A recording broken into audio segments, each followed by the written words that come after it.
Raiders have wrecks they call collision repair. Back in 1986, Nettleton's Jeff Edgar was smashing baseballs. He hit the first home run in Raider baseball history. These days, he's fixing smashed cars at Collision Repair. Collision Repair's staff is second to none, and their facilities are world class. They'll get you fixed up and back on the road in no time. Collision Repair. It's where the Raiders go when the Raiders have wrecks.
first time you held on to the time you let go. Life is a series of unforgettable firsts, the ones that are planned and the ones that take you by surprise. We celebrate and support these firsts as we travel this journey with you, because firsts are what life is all about. First Community Bank, where community comes first. Terry Gray, rice farming isn't a profession, it's a way of life. As owner of Della Seed Company, Terry's been the region's rice tech leader for more than a decade.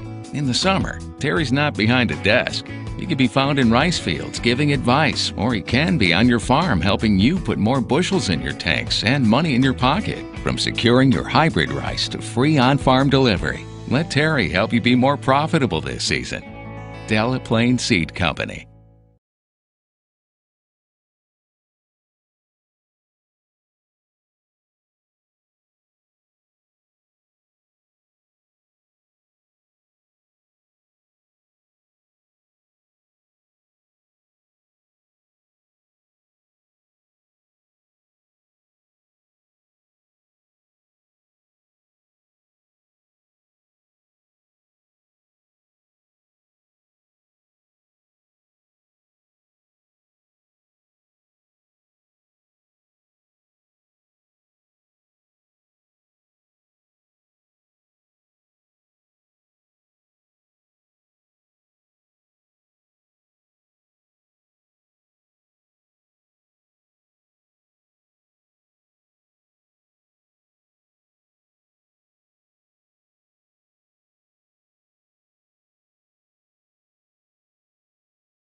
Three things we Nettleton Raiders love. We love our school, we love America, and we love getting our trucks fixed up at Russell's Truck Accessories.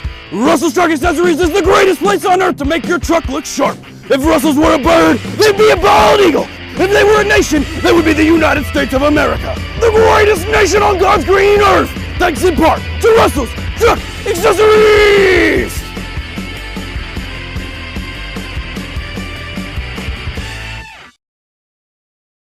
It's changed since the 1950s. But one thing has remained the same. Sue's Drugstore is still keeping Nettleton healthy. Albert and Shirley Sue founded Sue's Drug in 1959, and today their grandson Tyler continues their tradition of fast, friendly, professional service. Sue's Drugstore, keeping Raider pride healthy and alive since 1959.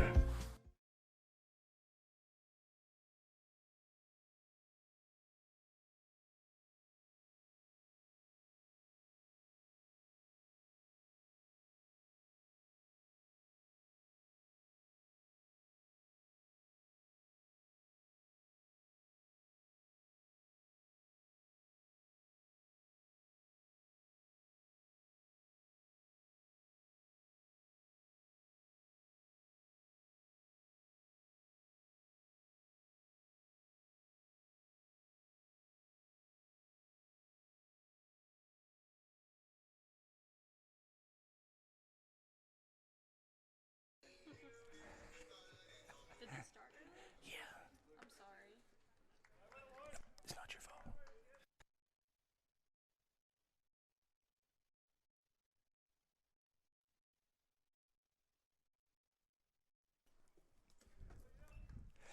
All right.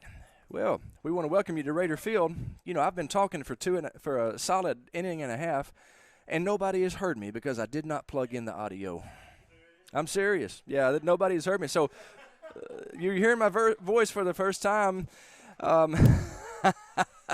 and it's probably a better broadcast without them being able to hear me, to be honest with you. But we got it plugged in now. Allie Groves, our student director, has shown up, and she's going to keep me straight. I'm trying to do everything here by myself, and you see how well that goes.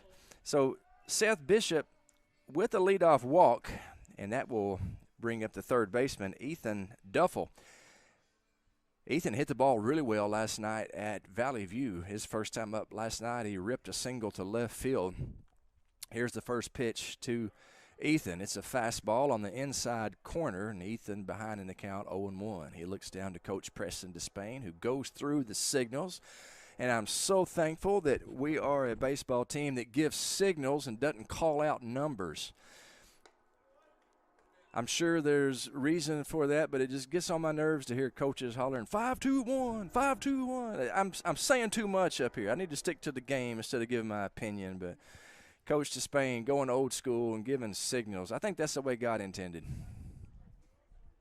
Anyway, 1-1 the count, and it's a strike on the outside corner. Ethan behind 1-2. Seth Bishop at first base with a leadoff walk. Raiders trailing 1-0 here in the bottom of the second inning.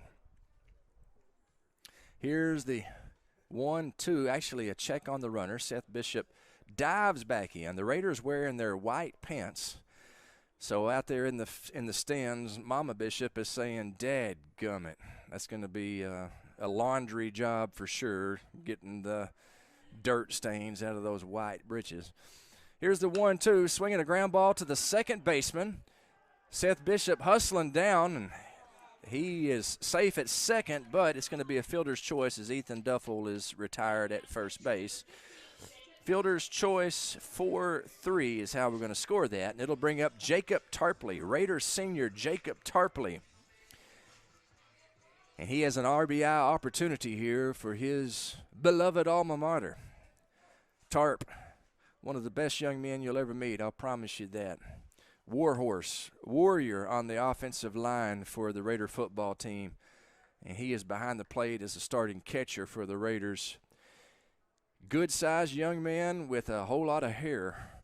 1-0 the count.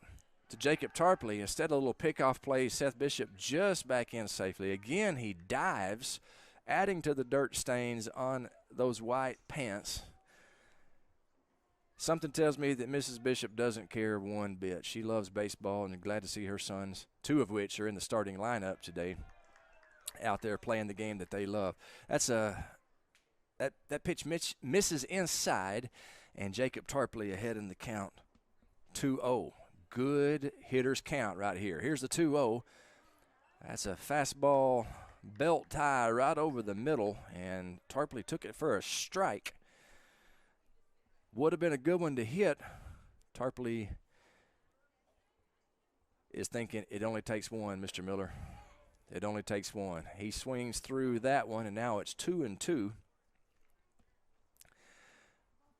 As Tarp digs in, chokes up on the bat, protecting the plate here on 2-2. Here's the pitch. Ball just outside. Gets away from the catcher. Excellent read by Seth Bishop. He realized that the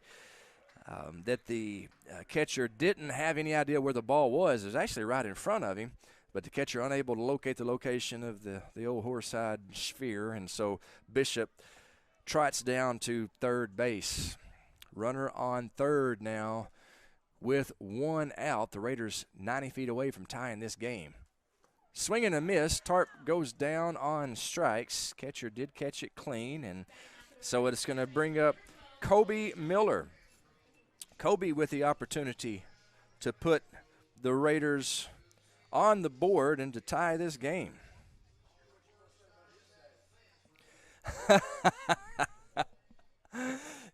In the press box, they're asking what Mr.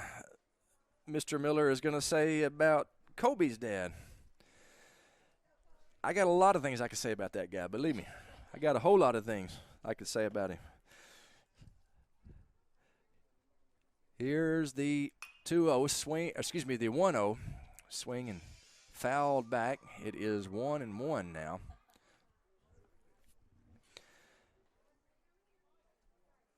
For those of you who might not know, Kobe is my son. That's a high strike, and Kobe behind in the count, 1-2.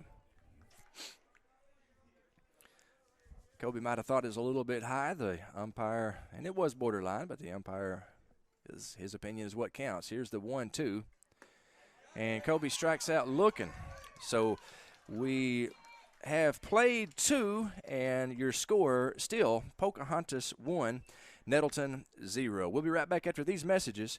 You are watching Raider Baseball on the NT. Raiders have wrecks they call collision repair.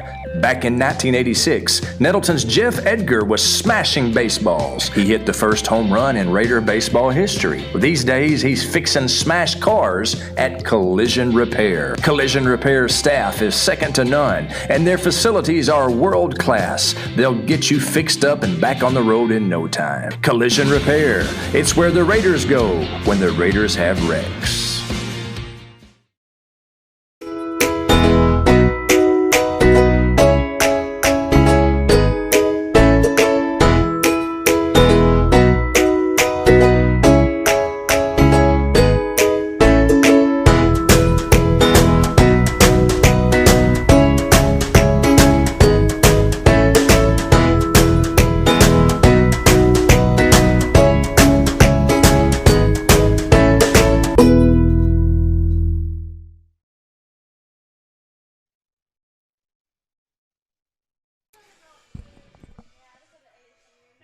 Top of the third inning, they're about to get underway.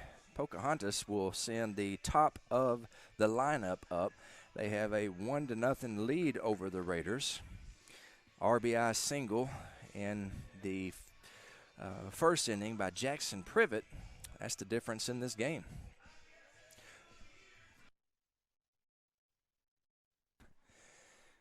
First pitch. I thought he might have offered at it with the bunt, but the umpire says that's ball 1. And so 1-0 the count to Michael Martins, the pitcher. He bunts this one foul.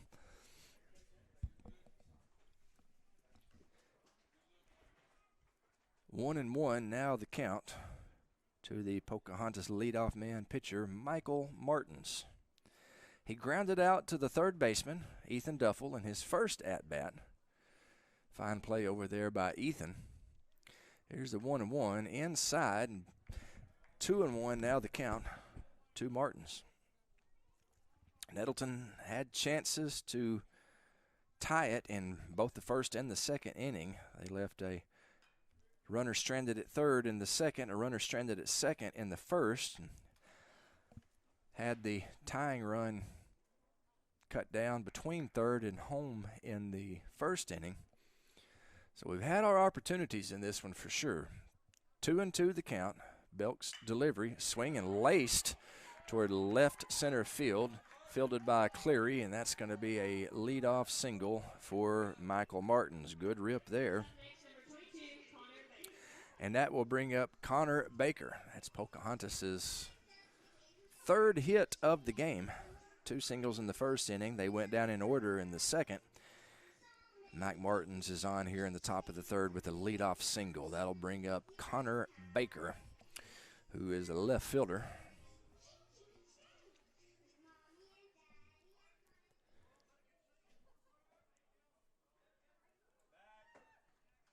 Belk, pickoff move to first. Back safely is Michael Martins.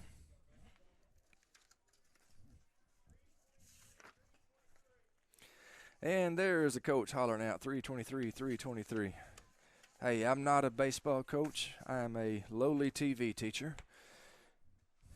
But I'll share my opinion. I like signals better than calling out numbers. You know, it ain't the way we always done it. I mean, I can't imagine Tommy Fowler hollering 224, 224. He gives signals the way God intended. He gives signals with, you know, touching different parts of his body. Swinging a ground ball to the short, and Landon Webb was going to cover second base. And so he was out of position for that reason, and on account of that, he's unable to make that play. So it'll be scored a single, and Michael Martins will advance to third, and Pocahontas in business here in the top of the third. Runners at the corners. Dawson Chester at the plate. What a revolting development this has turned into. Nathan Belk pitching from the stretch. You can bet with runners on first and third, Pocahontas coach got something dialed up. Runner steals, and that's a base hit to left field. And a run will score. Pocahontas will increase their lead to 2-0. And now they have runners on first and second for Privet, who got the scoring started with an RBI single in the first inning. So Pocahontas here in the top of the third, 3 straight singles, and that has led to a Redskin run. First pitch to Privet, swinging a high fly ball to left field. Raider left fielder drifting back, makes the play. Good job by Christian Cleary as he left his feet and made a diving catch out there in the outfield. Heck of a play by Christian Cleary, saving multiple runs, and he's a little slow to get up. There's a warning track here at Raider Field, and I'm going to put a star by that. Heck of a defensive play by Christian Cleary. There's a warning track of some type of surface, some type of chat, some kind of surface out there for the warning track, and you can bet whatever that surface is, it's embedded in Christian Cleary's arms right now because he dove and made a heck of a play. Nice job by Christian Cleary. That'll bring up Logan McIntyre. Runners on first and second, 1 down. Redskins leading 2-0 here in the top of the third inning. McIntyre, the right fielder, struck out looking in his first at-bat. And now he's ahead in the count, 2-0. Beautiful day for baseball, especially for the early spring. 57 degrees and sunny. If you are watching out there and you're looking for something to do this afternoon, head on out to Raider Field. We're just in the third inning here, and this is the first game of a doubleheader. Swinging a pop fly on the infield. That should be infield fly rule. The batter will be out. Landon Webb makes the play.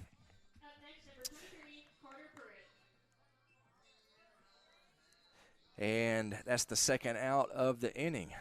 So 3 hits, and then great job by Nathan Belt coming back and getting the next 2. It'll bring up Carter Privet. Swinging a shot to left field. There is Christian Cleary. He makes the play. Second put out of the inning for Christian Cleary. And the Redskins get 1 on 3 hits. We have played 2.5. Your score, Pocahontas 2, Nettleton 0. We'll be right back with more Raider baseball on NTV. First time you held on to the time you let go. Life is a series of unforgettable firsts. The ones that are planned and the ones that take you by surprise. We celebrate and support these firsts as we travel this journey with you, because firsts are what life is all about. First Community Bank, where community comes first.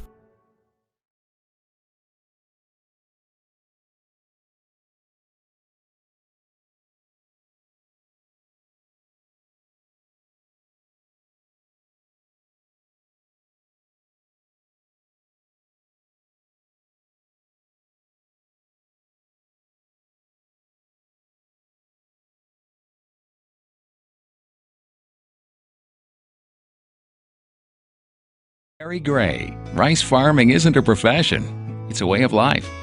As owner of Della Plain Seed Company, Terry's been the region's rice tech leader for more than a decade. In the summer, Terry's not behind a desk.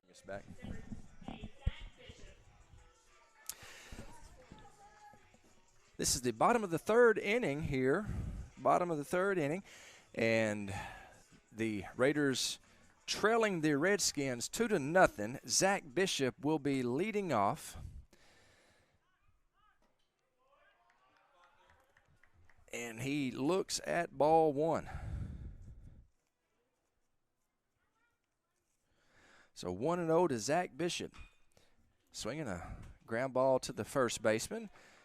He fields it, steps on the bag, and 1 up, 1 down for the Raiders. Good play over there by Carter Privet. Routine play, but a good baseball player makes the routine plays. That brings up Kyle Tolley. Kyle 1 for 1 on the day. Singled in the first inning. Was retired on a fielder's choice, and he looks first delivery. It is a ball. 1-0. Ball 2. 2-0. Kyle Tolley.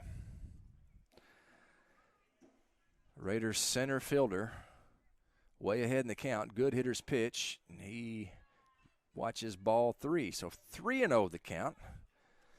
Be great to have Kyle Tolley on base with 1 down here. Here's the 3-0. Swinging a ground ball to the shortstop. Fielded, thrown across, and nice play there by Dawson Chester. So Kyle Tolley swinging on 3-0, and the play made by Dawson Chester. The first 2 Raiders retired here in the bottom of the 3rd inning. That'll bring up Landon Webb. Landon flew out to right field, flew out to deep right in his first at-bat. He watches a pitch miss way outside. 1-0 now the count.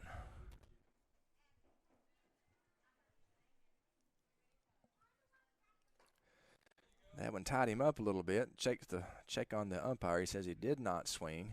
So 2-0 the count to Landon Webb.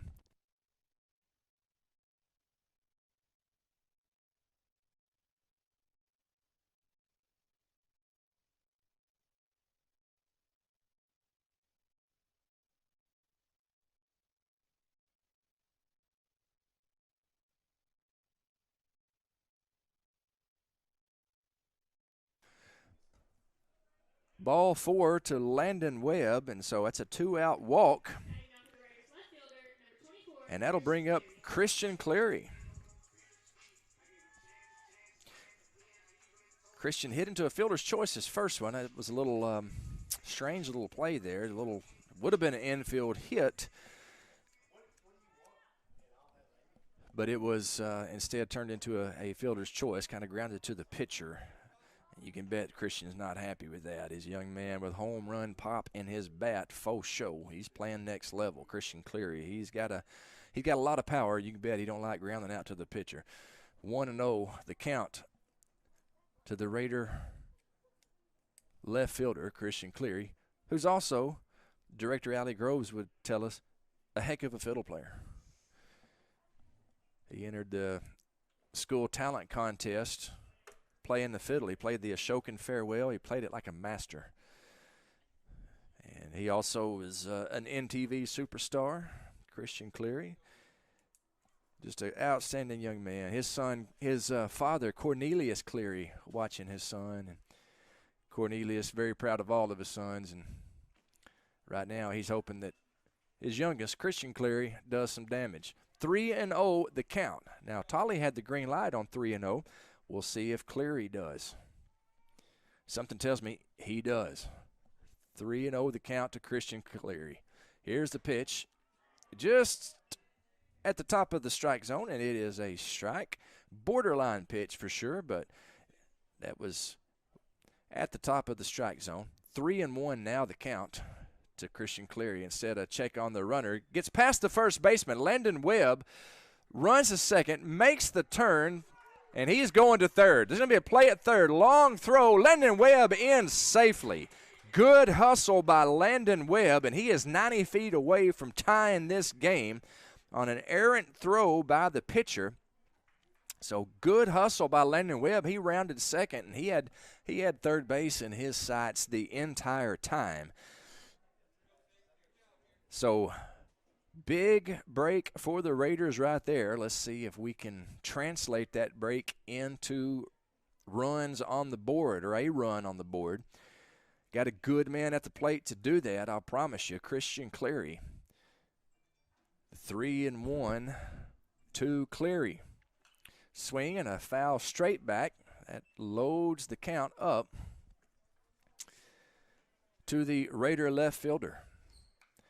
Christian made an outstanding defensive play in left field. He made a diving play at the warning track. Here's the payoff pitch. Little check swing, foul. Fielded over there by Carter Privet. And the payoff pitch will do it again.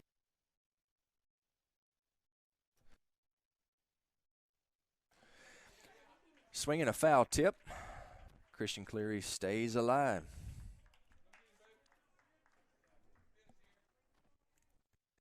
C.C. Cleary. Runner on third, 2 down. Payoff pitch.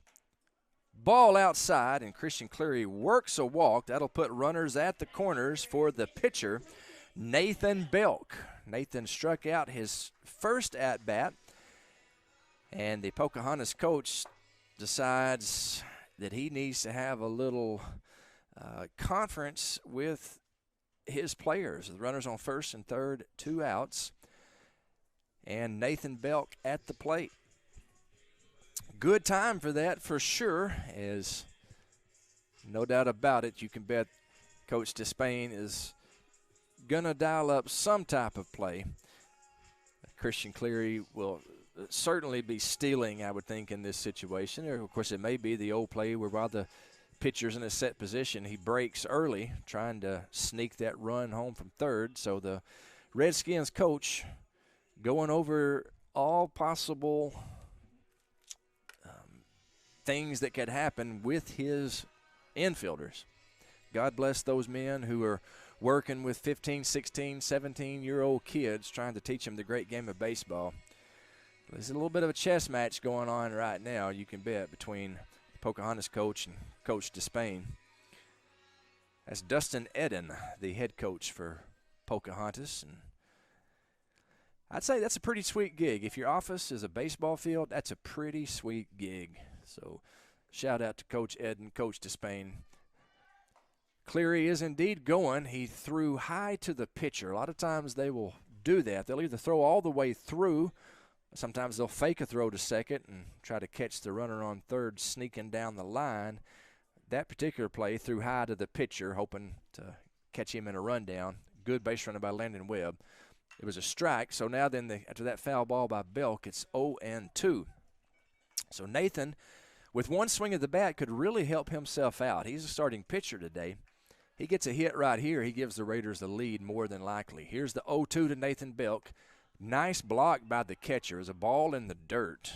And their catcher, a young man named Jackson Privet, saved a run right there. God bless the guys who don the tools of ignorance and get behind the plate and make plays like that. Here's the 1-2, swinging a little flare on the infield. Shortstop gloves, gathers, throws, and retires Nathan Belk. So the Raiders strand 2 more.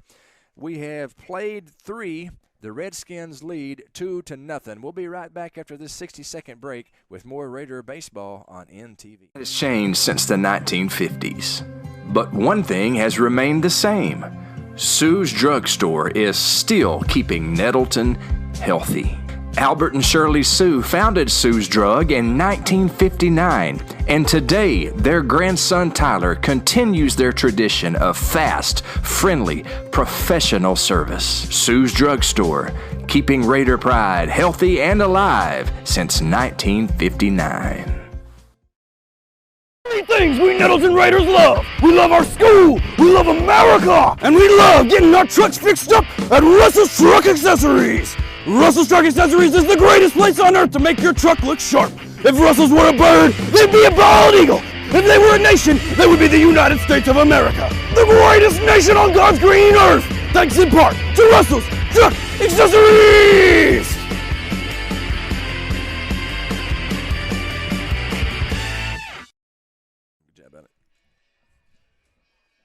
And we welcome you back to Raider Field. Beautiful day, sunny, clear, 58 degrees. Little bit chilly, but hey, we'll take it. Last night at Valley View, it was about 40 degrees and drizzling just a little bit, windy. It was a cold night at Valley View last night. So the sun is always shining at Nettleton, however, and this is a beautiful day for baseball. Glad to have you along for the ride, watching on NTV. Glad to be bringing you these games. Great sport, in my opinion, the best sport that there is, the great sport of baseball. I want to say big shout out to everybody listening at home, and I just now pulled up the YouTube stream on my phone. I'll start giving shout outs here in a little bit to folks who are watching. Leading off for Pocahontas is going to be the third baseman, number 9, Rex Tedder. He flew out to Kyle Tolley in center field in the second inning. This is his second at-bat. He is 0 for 1 on the day. Here's the 1-0 from Nathan Belk. Swinging a ground ball to short. Landon Webb fields, gathers, throws. Nice play by the Raiders shortstop, Landon Webb, as he throws across to Kobe Miller. And that is the first out. Rob Mason at the plate. Our director, Allie Grove, sitting here next to me in the booth, getting a kick out of the walk-up songs. Allie, who's the captain of the soccer team at Nettleton, she asked me earlier, do baseball players pick their walk-up songs? And I was like, well, yeah, they do. And she said, why would that one kid pick Caillou? Why was he playing Call Me Maybe for his walk-up song? Well, Kenneth Tolley chooses the walk-up songs for the opposing players. I don't think they would ever choose those songs, but just a little fun at the ballpark. That's what we call that. Rob Mason, the second baseman, he's ahead in the count, 1-0. Belk kicks, fires. Looked like a breaking ball. Missed high. 2-0. Nathan Belk, great confidence. He's able to throw that curveball for a strike. And if you can do that as a high school pitcher, you're going to be successful. 2-1 the count as Mason swings and misses.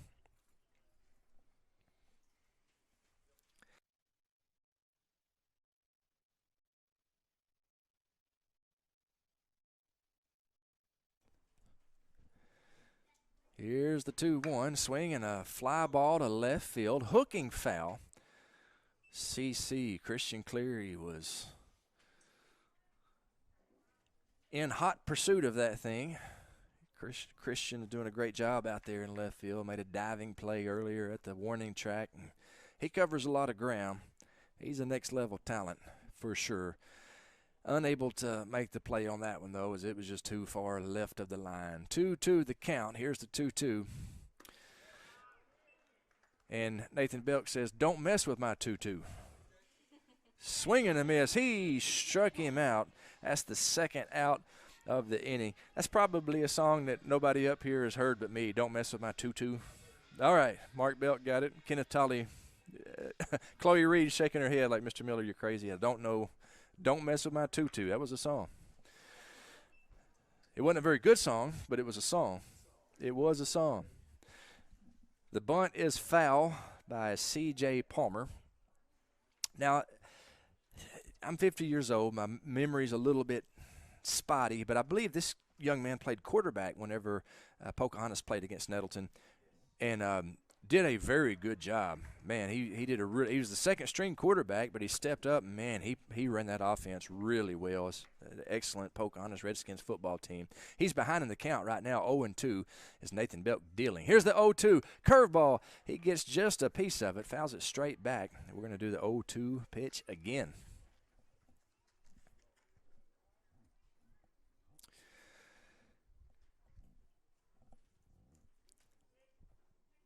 Belk gets the sign that he wants. He's ready. Here's the 0-2. Swing and a miss. He struck him out. That is 6 strikeouts on the day for the Raiders senior Nathan Belk. 3 up, 3 down, heading into the bottom of the 4th inning with some momentum. Let's get some runs, Raiders. We'll be right back with the bottom of the 4th. Raider baseball on NTV.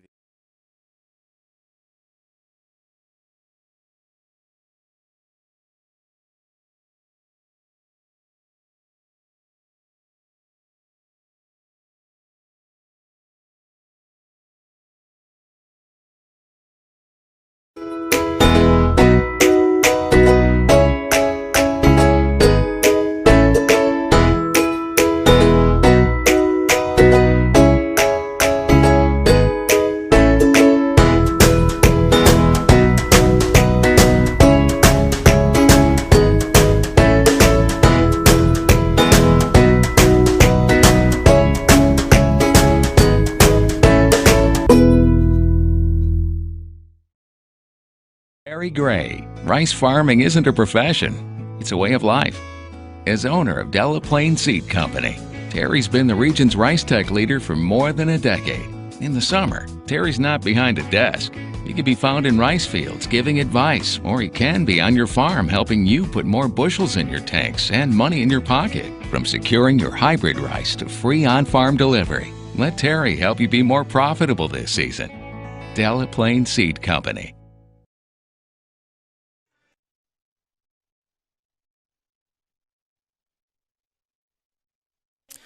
And we welcome you back to Raider Field, where we are in the bottom of the 4th inning. The Raiders down 2-0.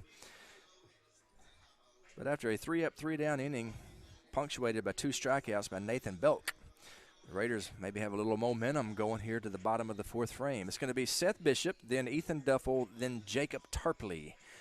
That is the 3 that the Raiders will send to the plate. Seth Bishop watches strike 1. He's behind in the count, 0-1. Seth starting at second base. Here's the 0-1. It's bounced up there, so 1-1 the count.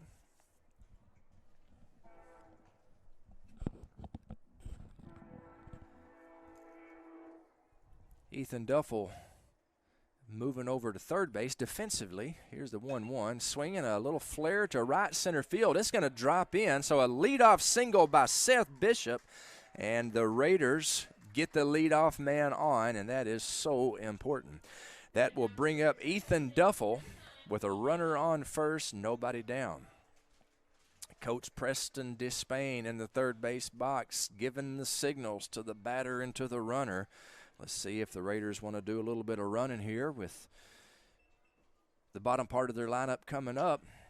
Ethan Duffel swings and grounds it to the third baseman. He stumbles, throws high, but a great play over there by the first baseman to gather that throw and tag out Ethan Duffel. So it'll be scored 5-3, and it'll be the first out of the inning, but it is a productive out as Ethan Duffel puts the ball in play and advances the runner into scoring position. That brings up big Jacob Tarpley, the Raider catcher. The runner on second and one down. He watches strike one. Tarpley, big, strong young man, knows how to handle the stick. Here's the 0-1 to Tarpley. Swinging a ground ball right back to the pitcher. He looks the runner back to second, lobs to first, and unable to advance is Bishop. He's there at second.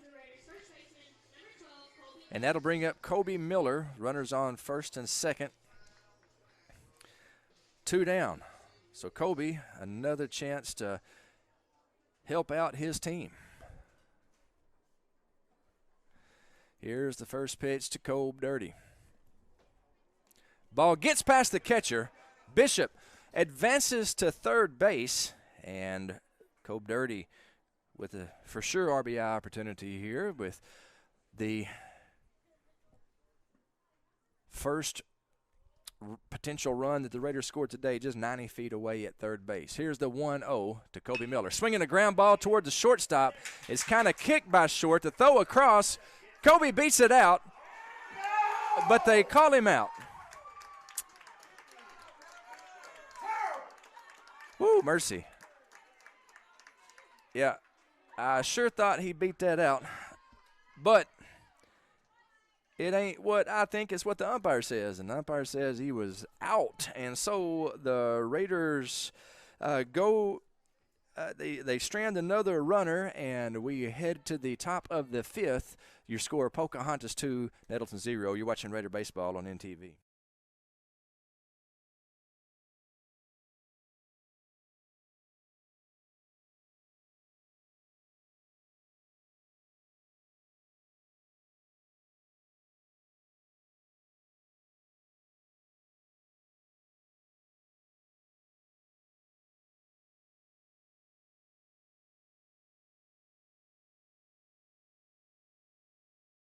Things we Nettleton Raiders love. We love our school, we love America, and we love getting our trucks fixed up at Russell's Truck Accessories.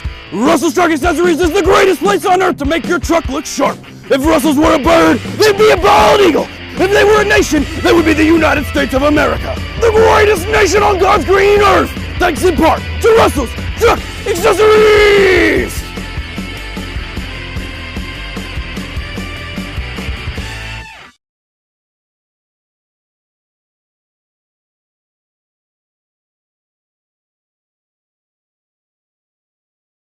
For Terry Gray, rice farming isn't a profession, it's a way of life. As owner of Della Seed Company, Terry's been the region's rice tech leader for more than a decade. In the summer, Terry's not behind a desk. He can be found in rice fields giving advice, or he can be on your farm helping you put more bushels in your tanks and money in your pocket from securing your hybrid rice. And we are back. Raider Baseball on NTV. We are going to the top of the fifth inning. Pocahontas with a 2-run lead, and they have the top of the lineup coming up. The Raiders missed another opportunity in the bottom of the fourth to get a run across, and thought that Kobe Miller may have had a infield RBI single, but was not to be. And we strand another runner and still trail 2-0. Good news is there's plenty of baseball left. Raiders will get 3 more at-bats. I'm doing the math. That's 9 outs we got to work with. And you can bet, surely we can score 2 runs in 9 outs. You give us 9 outs, we can score a couple of runs. The 1-1 sails wide, 2-1 to count now, to the leadoff man, Michael Martins. He grounded out to third his first at-bat, hit a single his second at-bat, so he's 1 for 2 on the day. ball 3. Martin's ahead in the count 3-1.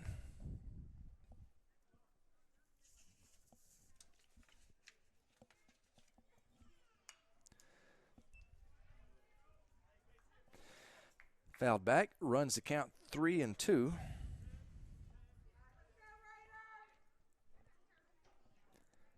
Nathan Belk battling. Shakes the signal off. Let's see what he wants to throw here. He throws a curveball, and it just misses. And Michael Martins with a leadoff walk. Notice that Nathan Belk shook the catcher right there. Tarpley obviously wanted the fastball.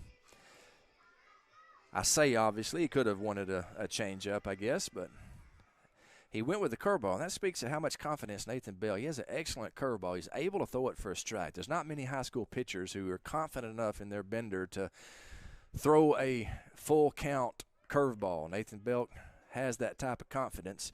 That one just missed outside, and he couldn't get Martins to chase. Good discipline at the plate by Michael Martins. Runner on first, nobody down. Runner going, curveball, it's a beauty, strike, and the runner into second base safely. Runner on second now, nobody down. I want to say a shout out to Brian Webb, Raiders shortstop Landon Webb's dad. He's watching, he and his wife Jo Beth watching on Jo Beth's phone as Connor Baker hit by that pitch. But Brian Webb watching from Jo Beth's phone at a volleyball tournament in South Haven, Mississippi. One of the all-time Raider greats for sure. And after the hit by the pitch, the first two Redskins are on base. The first two Redskins come up to the plate here in the fifth. First and second, nobody down. And that will bring a mound visit from Coach Preston Despain.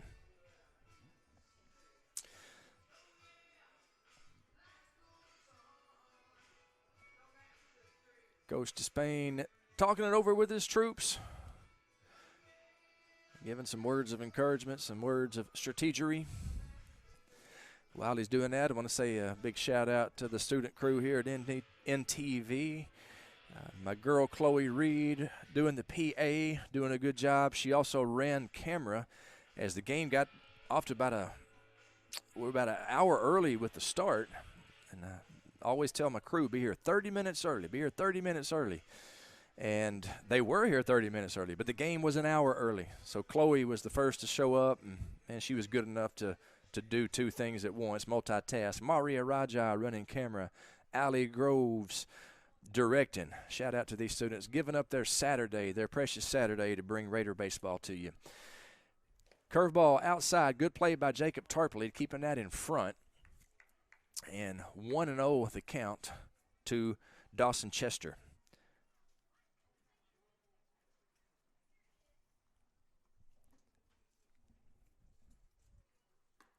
The 1-0 nearly hits him. 2-0 now the count.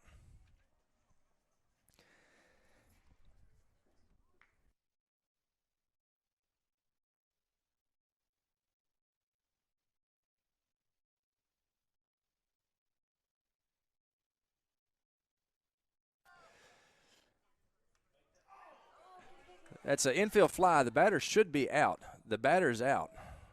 Infield fly. The batter would be out automatically by rule.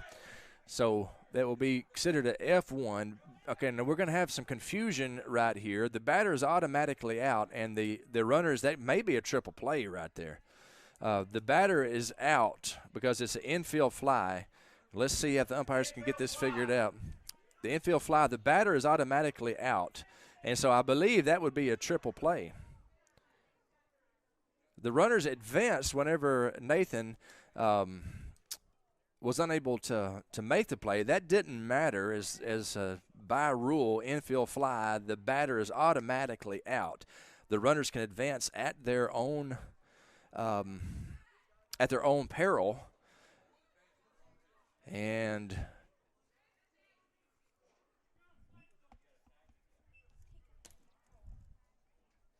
So we'll see. The umpire's letting the runner stay on second and third. I guess they're ruling that they were not. Obviously, if the ball lands, they can advance. They can, and they did. And so now there's a runners on second and third, one down. I was hoping for the triple play there, but the umpires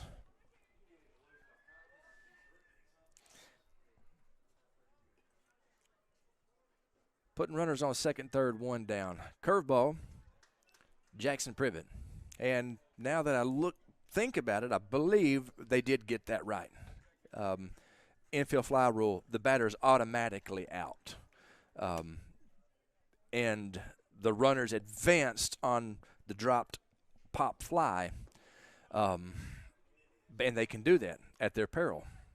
Of course, we're in the confusion. We're trying to throw to the base and tag up, but I believe, as much as I hate to say it, I believe that was the right call that was made. 1-1. Now the count to Jackson Privet. Fastball just off the outside corner. 2-1 now the count. So the Redskins, the runners on second and third, one down.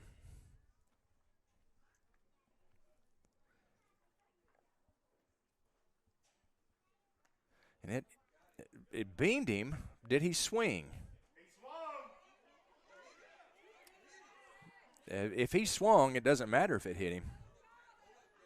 Yeah, if he swung, the ball did hit him, but if he swung, then it doesn't matter if it hit him. That's a strike. That's a strike. He swung. He swung the bat, guys. Well, it's the home plate umpire's call if he's strong, but he can get help from the infield umpire, and that's what he's going to do. So they're conferring, trying to do the right thing for sure. And I think he's ruling it a hit by pitch.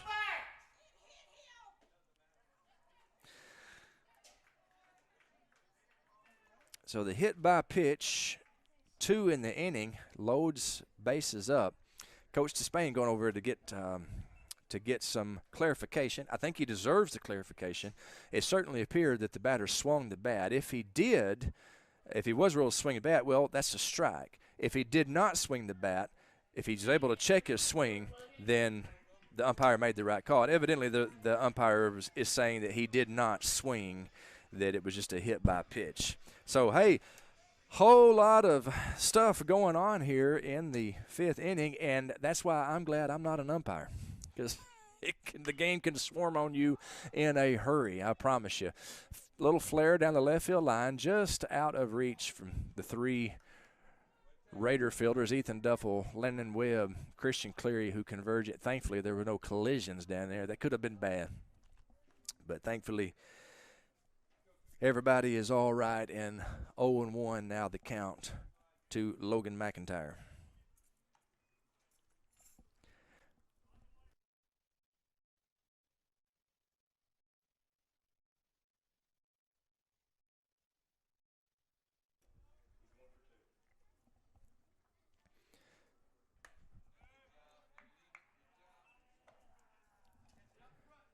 Belk just misses with that one. 1-1 now the count. Bases loaded, 1 down. How about a double play right here? That would be just what the doctor ordered for the Raiders and Nathan Belk. Just missed with that one. 3-1. Correction, 2-1. Now the count to Logan McIntyre, the right fielder, 0 for 2 on the day. Good pitch by Nathan. Great job on a pitch that he really needed. There's a big difference between a 3-1 and a 2-2, I promise you. And now then, 2 balls, 2 strikes, the count. Belt gets his sign at the belt. He kicks, he fires. Curveball, he struck him out. For the second time today, he got McIntyre looking, and that was a huge one right there. Bring up Carter Privet, bases loaded, 2 down. Privet comes up to the plate. He flew out to left field, and he lined out to left field, and he struck out looking in his first at-bat. He is 0 for 2 on the day. Bases loaded, 2 outs. Nathan Belk from the stretch. Curveball, beauty, strike 1. That is a tough pitch on a right-handed batter. Out of his hand, it looks like it's coming right at him. A lot of times they just give up, but that thing broke over the plate. Beautiful pitch by Nathan Belk. The 1-0 inside. Not a bad pitch location after a curveball like that. Let's see if he goes to that bender again here on 1-1. Saw a shake of a head here. Let's see. It's a fastball swinging a rope to center field. Kyle Tolley on his high horse over his head. 1 run is in. 2 runs are in. They're waving the third, and it's going to be a bases clearing double by Carson Privet. Martin scores. Baker scores. And Jackson Privet scores. And the Redskins have opened up a 5-0 lead. Good hit there by Carter Privet as he hit it over the center fielder's head. And it'll be Rex Tedder at the plate now. He is 0 for 2. Steve Wright called. Belk was 1 pitch away from getting out of the jam, but boy, you got to tip your hat to Carter Privet. He did a great job connecting on that fastball, and he drove that thing. Good piece of hitting by Carter Privet. Swinging a fly ball to shallow left field. A little miscommunication out there as it falls between the left and the center fielder, and advancing to second is Carter Privet, who really should have scored on the play. He was with 2 outs. He's got to know you run on anything hit. Rex Tedder to first, and it looked like Christian Cleary had a beat on it. The center fielder called him off, it looked like, and it fell betwixt the two. So tough break by the Raiders. We're going to have to learn to win some baseball games, that's for sure. And we are down 5-0 here in the top of the 5th. Pocahontas has scored 3. That brings up Rob Mason, the second baseman. Nice little play there by Belk as he fakes toward third base and nearly caught the runner, Tedder, napping him on first. Swinging a high fly ball to left field. Christian Cleary is under it.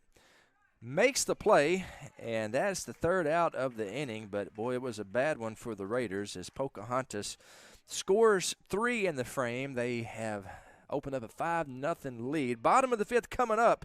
You're watching Raider Baseball on NT. It's changed since the 1950s. But one thing has remained the same. Sue's Drugstore is still keeping Nettleton healthy. Albert and Shirley Sue founded Sue's Drug in 1959, and today their grandson Tyler continues their tradition of fast, friendly, professional service. Sue's Drugstore, keeping Raider pride healthy and alive since 1959.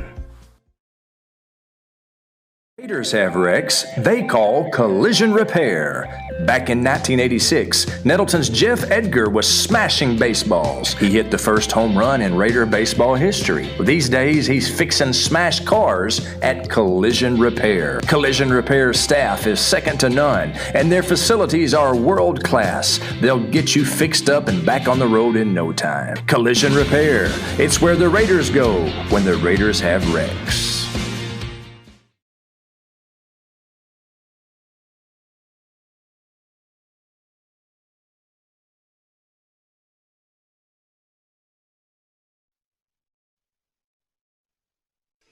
And we welcome you back to Raider Field. We are about to get underway with the bottom of the 5th inning. It'll be Zach Bishop leading off for Nettleton, then Kyle Tolley, then Landon Webb. And the Raiders, who have yet to score a run this season, albeit it's just their 2nd game, need to get the offense going here as they have fallen behind 5-0 after a 3-run inning. Bases clearing double by Carter Privet.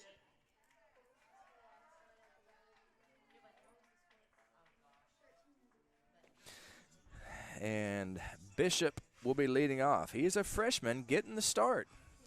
So there's not many times that happens in high school baseball. A freshman gets gets to play, much less start. So shout out to Zach Bishop. He is the number 9 hole hitter, but he's leading off here in the 5th inning, and he waves at the first offering from Michael Martinson. Bishop fouls that one back, and he's behind in the count 0-2. There'll be a freshman from the Raider bench. Chase that foul ball down. Here's the 0-2. Went sidearm off the pitcher, and that's going to be an infield hit for Zach Bishop.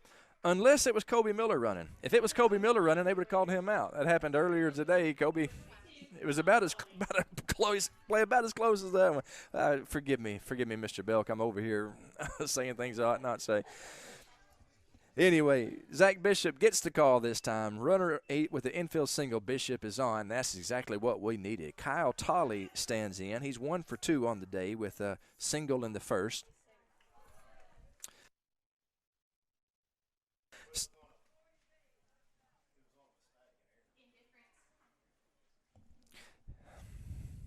Bishop down to second base. Here's the pitch to Kyle Tolley. Swing and a foul ball. Raider center fielder Kyle Tolley with a chance to drive in the first Raider run of this season. The catcher going out to have a little conference with the pitcher. They say 1-1 is the most important count in the game. An at-bat swings on this count. If it's a ball, all of a sudden, the pitcher's got a big advantage, 2-1, good hitters count. If it's a strike, all of a sudden, the pitcher is way ahead, 1-2. So the 1-1 pitch is very important in this game, and that's what we got right now, 1-1. And as soon as all the conferring is over with, we will have the 1-1 for you. Tolley digs in. He's ready. Martins gets his sign. He's ready.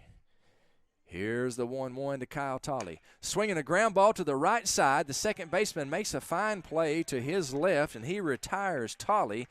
However, the runner does advance, and now Zach Bishop is at third base with 1 out for Landon Webb.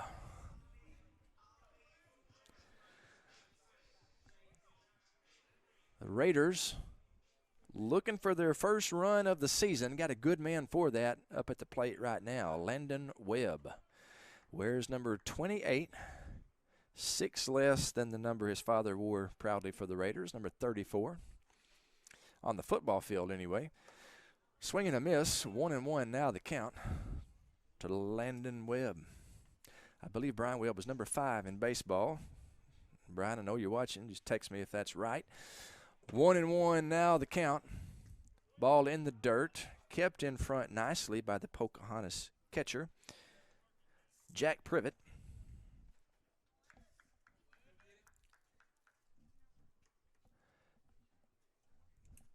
Landon Webb ahead in the count, 2-1. Here's the pitch. Swinging a fly ball to right field. Right fielder under it. He makes the play. Tagging from third is Zach Bishop, and the Raiders are on the board. The Raiders score a run, the first run of the season on a sac fly. RBI for Landon Webb. And that'll bring up Christian Cleary with the bases empty and 2 runs. So somewhat of a monkey off of our backs maybe, the Raider offense getting a run here, and hopefully that is the sprinkles before a flood. Let's hope that that's what that is. Hopefully the Raiders will pour it on here now in the final 3 innings of this game. Final 2 innings and out anyway, 2 1/3 of an inning. That's a ball, and that makes the count 1-1. And here's that pivotal 1-1 pitch. Fastball inside, just misses Christian Cleary. Just nearly grazed the RAIDERS on Christian's jersey. Here's the 2-1. Ball low and away, 3-1 now the count.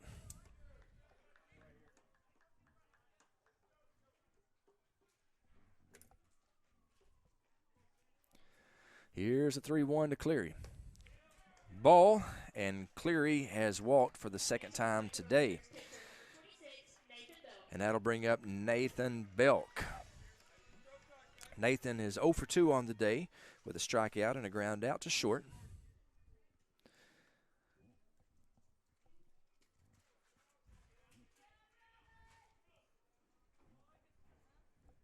Here's the first delivery. Swinging a shot up the middle. That's a base hit for Nathan Belk. Christian Cleary rounds the bag, draws the throw. Good job by the pitcher backing up the base. That kept Cleary at second base. So Nathan Belk with a single, and the Raiders have got a little something going here. 2-out walk to Christian Cleary. Rope by a frozen rope single by Nathan Belk, and that'll bring up Seth Bishop with 2 on and 2 down.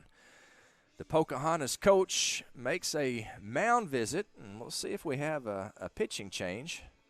Martinson has gone the whole way here, and I believe we may be seeing a new pitcher. Actually, I believe he's staying in. He sure is. Number 6, Mike Martins. My apologies. I called him Martinson earlier. Mike Martins staying in.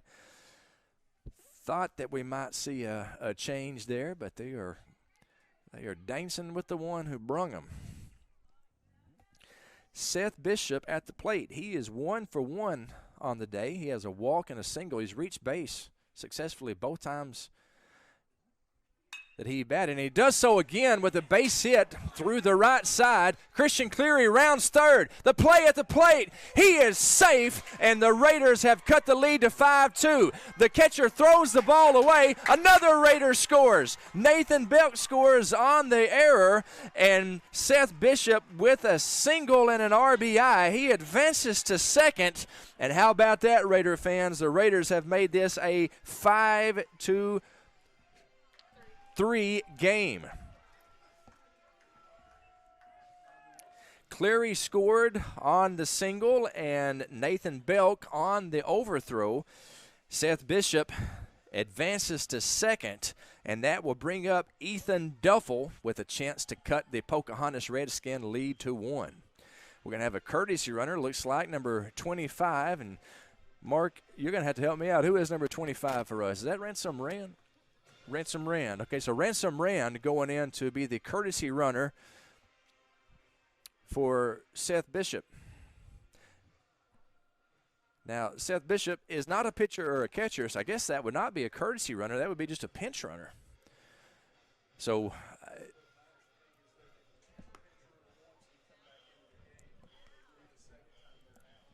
okay, I believe we're trying to figure out the re-entry rule up here, but I believe according to the re-entry rule, you can pinch run for a player one time. So Ransom Rand, who has very good wheels at second base, as a pinch runner for Seth Bishop, who will certainly be going back out to play second base. And we do have a pitching change. Pocahontas' Rob Mason is moving from second to pitcher.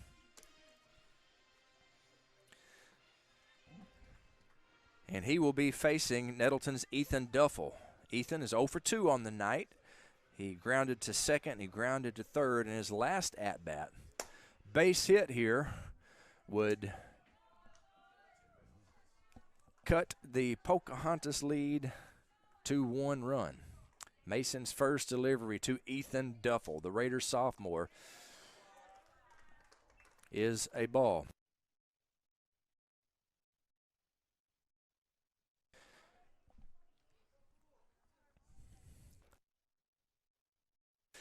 Here's the 1-0 to Ethan Duffel. Ball just inside, and Ethan ahead 2-0. Jacob Tarpley on deck. Ethan Duffel. Here's the 2-0. It's a ground ball to the third baseman. He fields, throws across, and retires Ethan Duffel. But the Raiders get 3. The Raiders get on the board. They strand 1, but they get 3. We have played 5. Your score at the end of 5, Pocahontas 5, Nettleton 3. We'll be right back with the 6th inning after this. You're watching Raider Baseball on it. Three things we Nettleton Raiders love. We love our school, we love America, and we love getting our trucks fixed up at Russell's Truck Accessories. Russell's Truck Accessories is the greatest place on earth to make your truck look sharp. If Russell's were a bird, they'd be a bald eagle. If they were a nation, they would be the United States of America, the greatest nation on God's green earth, thanks in part to Russell's Truck Accessories.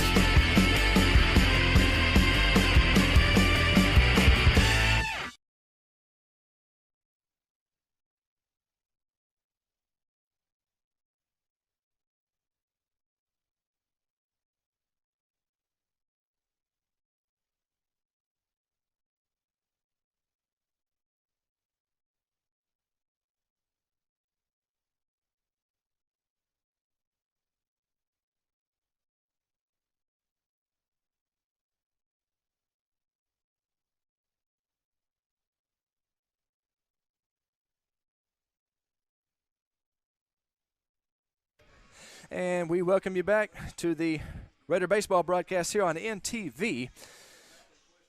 Looks like we're going to have a new pitcher for the Raiders, and that is number 17, Seth Bishop.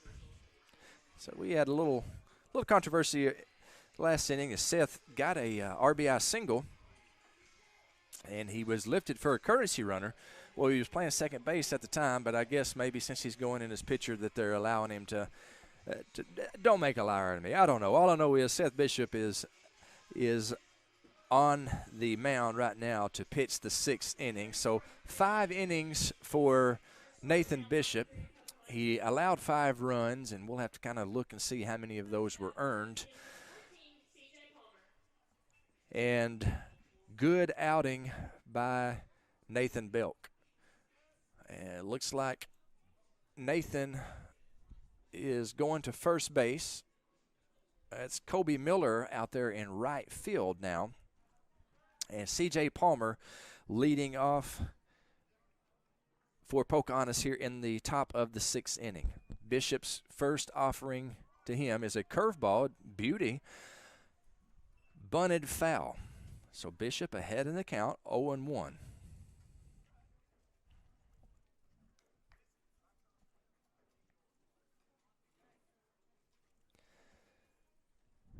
Raiders sophomore Seth Bishop gets his sign, kicks, fires, fastball, strike 2. So 2 pitches, 2 strikes for Seth Bishop. Raiders plated 3 in the bottom of the 5th, and it's good to see the Raider offense finally coming to life. Here's the 0-2 to Palmer. Curveball, beauty, just missed inside. I was waiting for the punch out right there, but just missed. Excellent pitch by Bishop. 1-2. Let's see what he throws the 9-hole hitter, C.J. Palmer. Fastball, he put a little extra mustard on that one. You heard the grunt as he was throwing, but it misses low, 2-2. Now, don't let being a 9-hole hitter fool you. A lot of times, especially in high school, coaches view the 9-hole hitter as a second leadoff man. C.J. Palmer, excellent athlete, believe me, and he's a tough out. Hits a ground ball to shortstop. Landon Webb throws across the diamond, makes the play. Good stretch over there by Nathan Belk, 6-3, and the first Redskin is retired here in the top of the 6th. That'll bring up the leadoff man, Michael Martins, who is the Redskins pitcher. He was lifted just in the last inning and retired Duffel, the Mason retired Duffel to end the threat. That brings up Martins. His first pitch from Bishop is a ball, 1-0 the count. In talking with Coach Despain at the beginning of this season, he felt like the offense would not be an issue for the Raiders. He felt like they were going to be able to hit the ball. And we saw signs of that in the last inning for sure, as Nettleton able to plate 3. Pitching is obviously the main thing. Defense is incredibly important, but you can't win if you don't score a run, so it's good to see the Raider offense coming to life. The 2-0 misses outside, and Bishop behind 3-0 to Michael Martins. Beautiful day at Nettleton soccer field. There's something going on over there. I believe some kids playing some soccer as Seth Bishop fires across the strike on 3-0, 3-1 the count. Maybe just some members of the Raiders soccer team out there practicing. Maybe that's what that is. Here's the 3-1 from Bishop. Missed just a little bit, maybe up and away, and Martins jogs down to first base. That's where he is with one out. That'll bring up Connor Baker, the left fielder.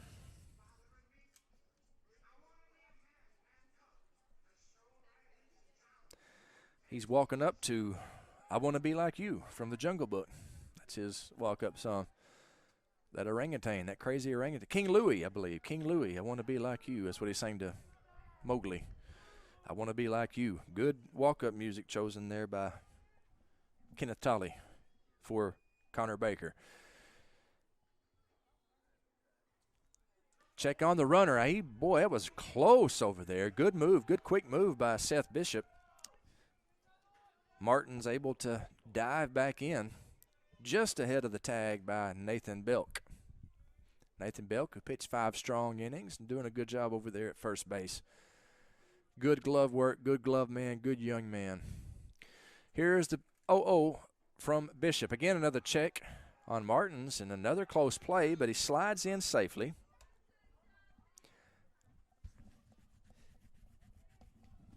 Martins, his last at-bat, he walked. He's 1 for 2 with single and a ground out to third. He stole second base, and he has the look like he's running again.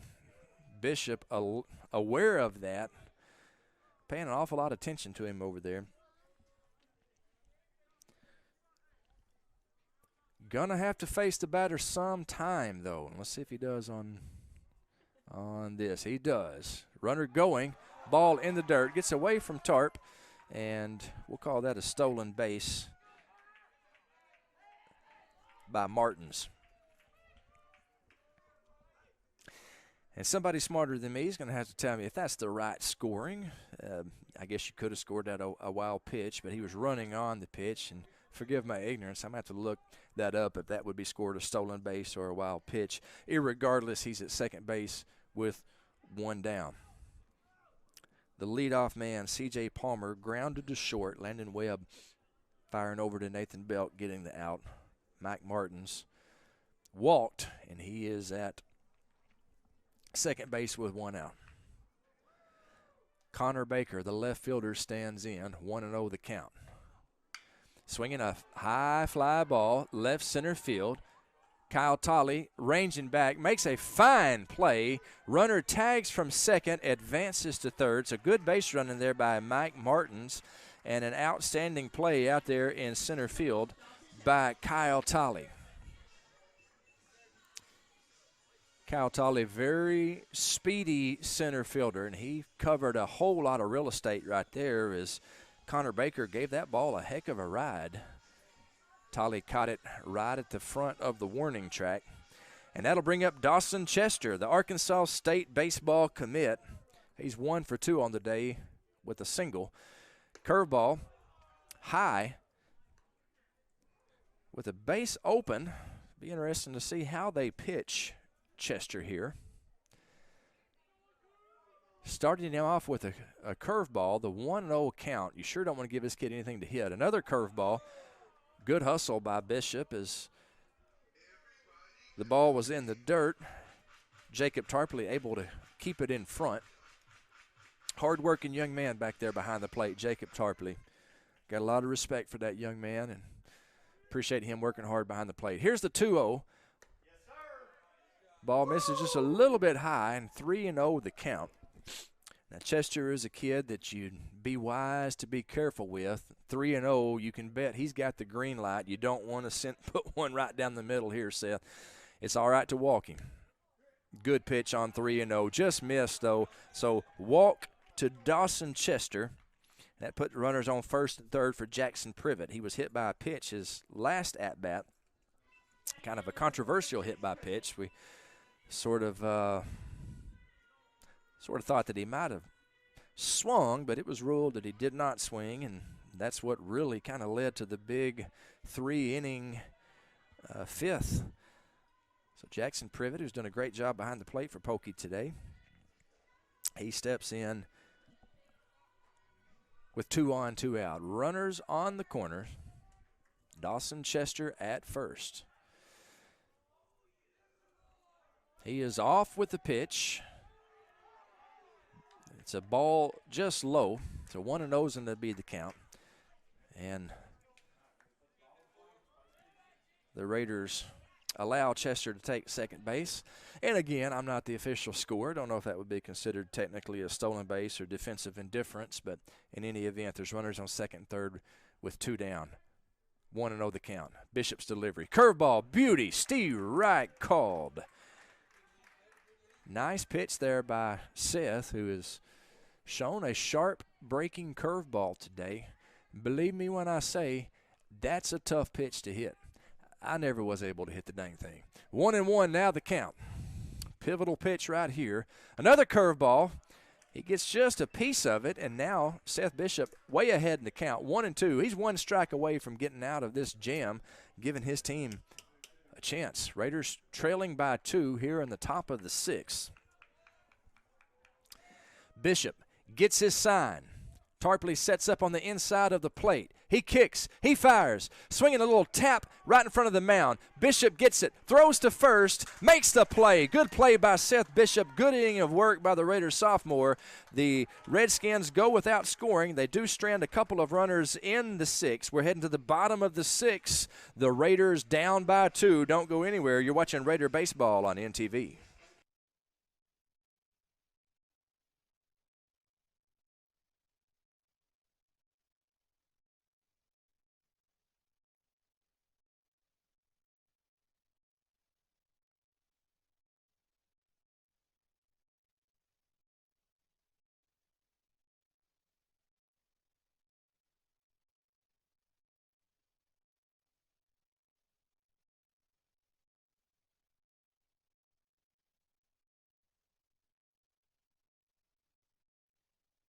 First time you held on to the time you let go.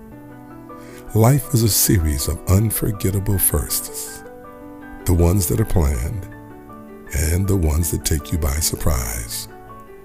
We celebrate and support these firsts as we travel this journey with you, because firsts are what life is all about. First Community Bank, where community comes first.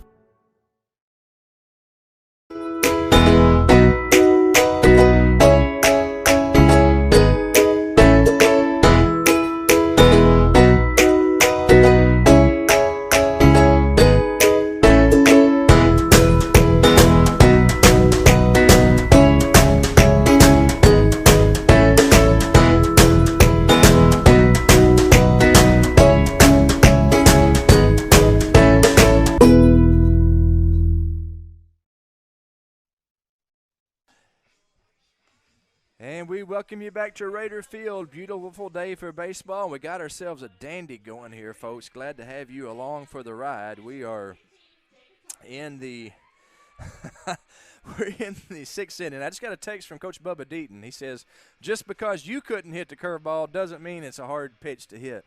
Well, Bubba Deaton, with all due respect, you can kiss my hind end. I'm just going to say that right now. Is that appropriate to say over the airwaves?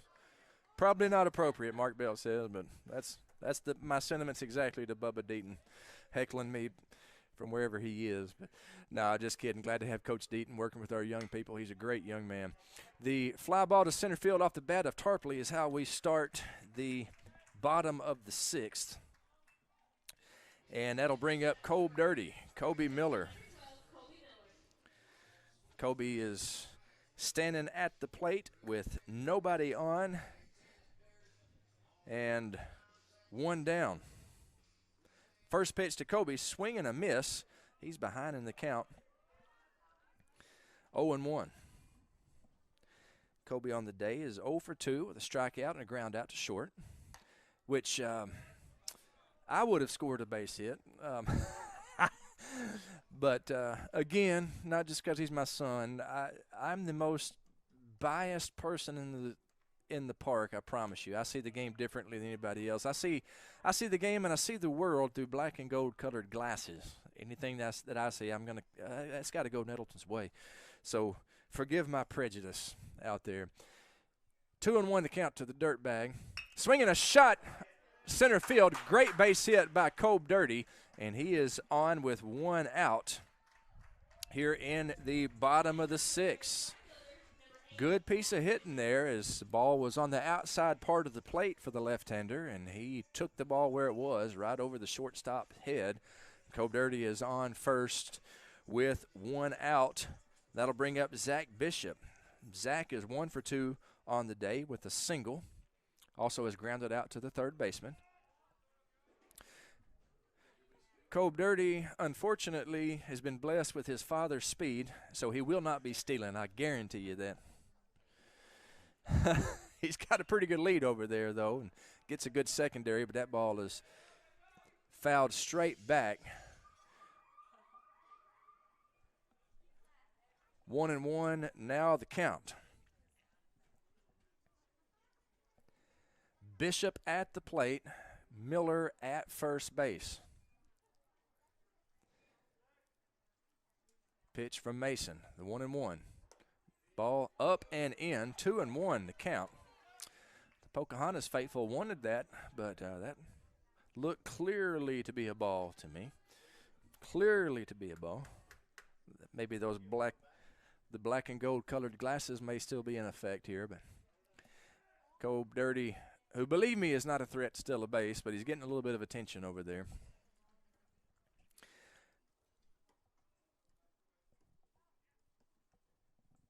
Two and one the count to Bishop. Swinging a fly ball, left field, shallow left, coming in as a left fielder. He makes the play, and that's the second out of the inning. And that brings up the top of the lineup, the leadoff man, Kyle Tolley, representing the potential tying run for Nettleton. Kyle is 1 for 3 on the day, hit a single in the first, grounded out his next 2 at-bats. Has long ball power for sure. Also has gap power. Fine play there by Jackson Privet to keep that ball in front and to keep the speedy Kobe Miller stuck on first base.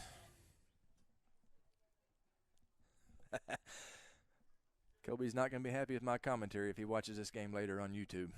Here's the 1-0 to Kyle Tolley. Swinging a miss as he's a little bit ahead of that offering. Got a good look at it, though. He's seen a couple of pitches. He's ready for the 1-1 from Mason. 1-1 on the way. Swinging a fly ball, deep left field. Left fielder drifting back under it, and he makes the play for the third out of the inning. So the Raiders strand another. We've played 6, 7th and potential final inning coming up.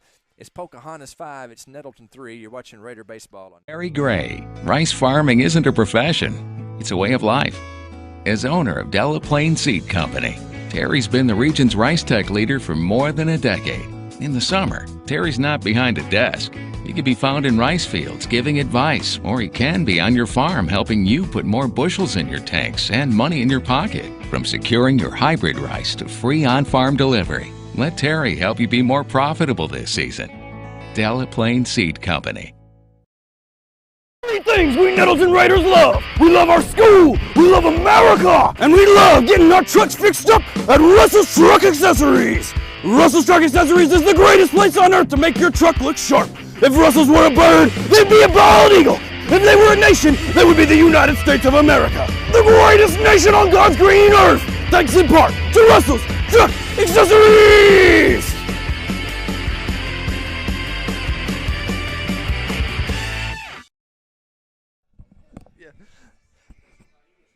And we welcome you back to Raider Field. Seth Bishop on the mound as we are entering the 7th inning. Pocahontas with a 5-3 lead. They led 2-0 after 3, and they plated 3 runs in the 5th inning, making the score 5-0. The Raiders answered with 5 of their own in the bottom of the 5th, and that is how the scoring has happened, at least by inning. And here in the 7th and final inning, Pocahontas with a 2-run lead over the Raiders. They will send their 5, 6, and 7 batters up. This is Logan McIntyre, the right fielder, leading off. The pitch from Bishop is a strike. Seth has done a good job today. Came in, he pitched the 6th inning and worked out of a jam, pitched a scoreless frame, put up a 0, and that's the bottom line. Good job by Seth Bishop in the 6th. He's ahead in the count, 0-1. That's a curveball, and it just misses. 1-1 now the count to Logan McIntyre.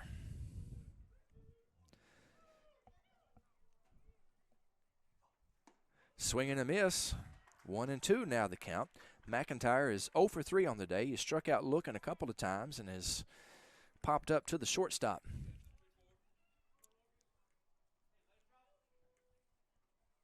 Here's the 1-2 from Bishop. Swing and a rip foul. Thankfully it was foul, because that would have been extra bases for sure as he rips it down toward the Nettleton Raider bullpen down the right field line. Here's the 1-2 from Bishop.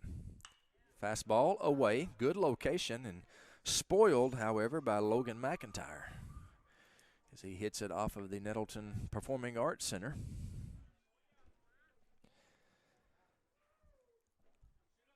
One and two the count. Bishop from the windup, kicks, fires, curveball, beauty, just a little bit high. I was hoping for a ring up right there, didn't get it.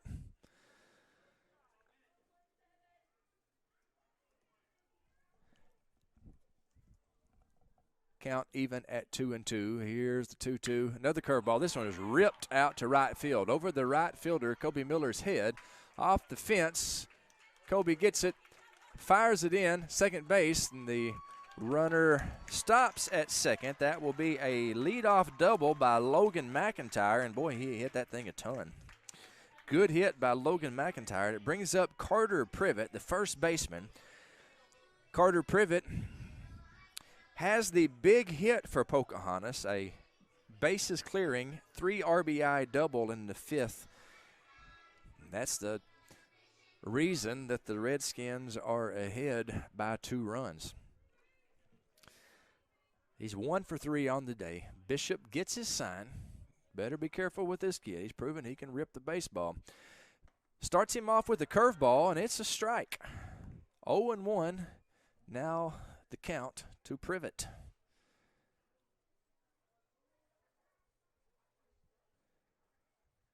The 0-1 from Seth Bishop. Looks at the runner, fires.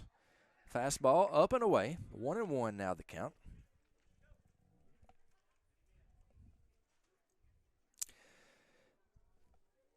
Sometime as an old catcher, I like to kind of call the game as I'm commentating. Comebacker, Seth Bishop with a fine play, looks the runner back and throws out Carter Privet. That's textbook. That's how you handle it right there. Good job by Seth. Looking Logan McIntyre back, getting the out at first base. So it'll be a runner on one on and one down. Runner on second for Rex Tedder. A lot of times as an old catcher, as I'm calling a game, I'll think, what should the pitcher be throwing? What would I call right here? And as Bubba Deaton pointed out, I call a lot of curveballs because I couldn't ever hit the dang thing. I figure nobody else could either. Here's the 0-0. Let's see what Bishop starts him off with. They call a timeout. That was a fine play there by Seth Bishop. That's pure reaction is what that is. He had a split second to make that play, a hard comebacker, and he gloved it, looked the runner back, threw it to first, did exactly what you're supposed to do. Great job by Seth. Here's the 0-0. And again, the the batter calling for time. He didn't get it. And the delivery is a curveball outside, 1-0 the count. Seth paying a lot of attention to that runner on second base. Batter not liking it. Getting a little uncomfortable in the box. 1-0 fastball outside. 1-1 now, 2-0 now the count to Rex Tedder. Tedder singled in his last at-bat. He is 1 for 3 on the day. Also flew out to center, grounded out to short. Young man knows how to handle the bat. Here's the 2-0. Steve Wright called 2-1. Bishop doing a good job coming back.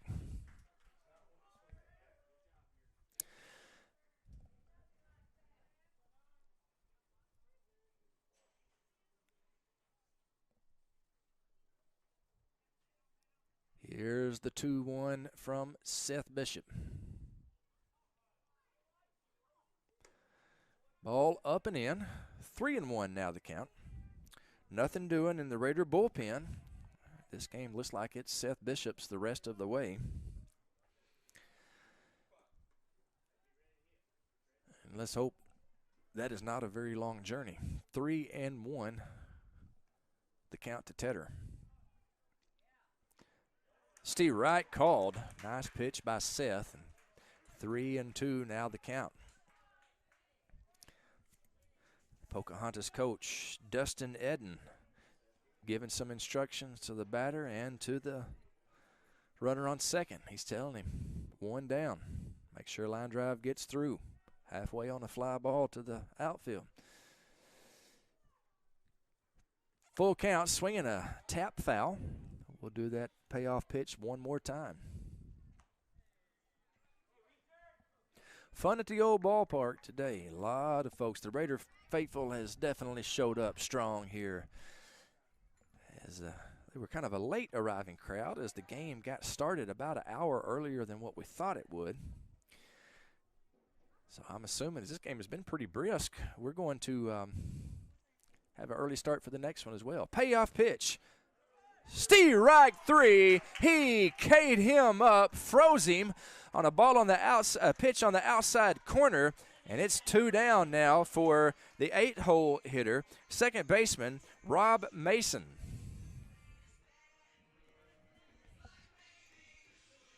Little Phineas and Ferb walk-up music. That's a good TV theme song right there. Phineas and Ferb. There's 104 days of summer vacation. Ball one. Is that right? Is there 104? Is that how good? There's 104 days of summer vacation, and school comes along just to end it. 1-0 now the count to Rob Mason. Started at second base. He's pitching right now he's currently the pitcher for Pocahontas. Ball outside. 2-0 now the count. Mason is 0 for 3 on the day. Flew out to left field in his last at-bat. Struck out looking in the second and struck out swinging in the fourth. Here's the 2-0 to Rob Mason.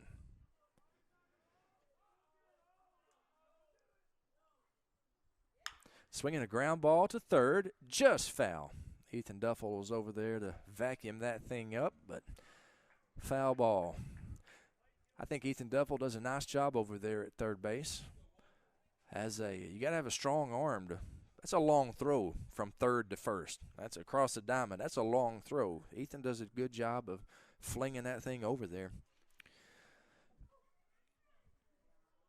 Here's the 2-1. Swinging a shot over the shortstop's head. They round the runner at third. They're going to let him score. They throw it into second wisely, keeping the runner at first base.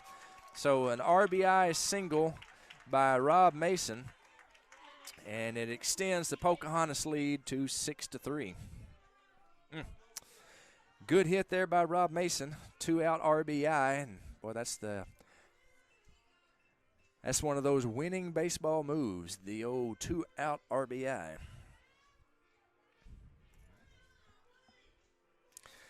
Got a courtesy runner going in, and that is Zane Hibbard. He's from the class of 2024. What would that make him if he graduates in 2024? Would he be a freshman? So Zane Hibbard, a freshman. And he is at first base. Runners at the corners, 2 outs.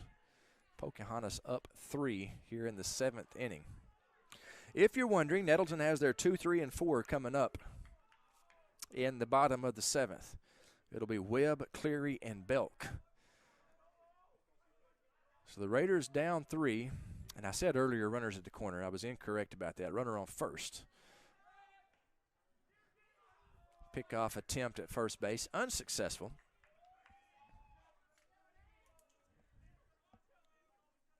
Trying to keep the freshman Hibbard honest over there. Runner not going. Bunt is foul. I'm looking at that bat that Pocahontas is using. That looks to me like a Green Label Easton. They have brought back the Green Label Easton. That was the bat back in the 1980s, the Green Label Easton. And the Easton Bat Company, sometime just within the last year, they brought it back. Classic piece of hardware right there. Seth Bishop fields the comebacker, throws over to first base, retires the Redskins in the 7th. However, the Redskins get one on an RBI single by Rob Mason. We're headed to the bottom of the 7th inning. Raiders got to get 3 to stay alive. It's 6-3 Redskins. You're watching Raider Baseball on NTV. First time you held on to the time you let go. Life is a series of unforgettable firsts. The ones that are planned and the ones that take you by surprise. We celebrate and support these firsts as we travel this journey with you, because firsts are what life is all about. First Community Bank, where community comes first. It's changed since the 1950s, but one thing has remained the same. Sue's Drugstore is still keeping Nettleton healthy. Albert and Shirley Sue founded Sue's Drug in 1959, and today their grandson Tyler continues their tradition of fast, friendly, professional service. Sue's Drugstore, keeping Raider pride healthy and alive since 1959.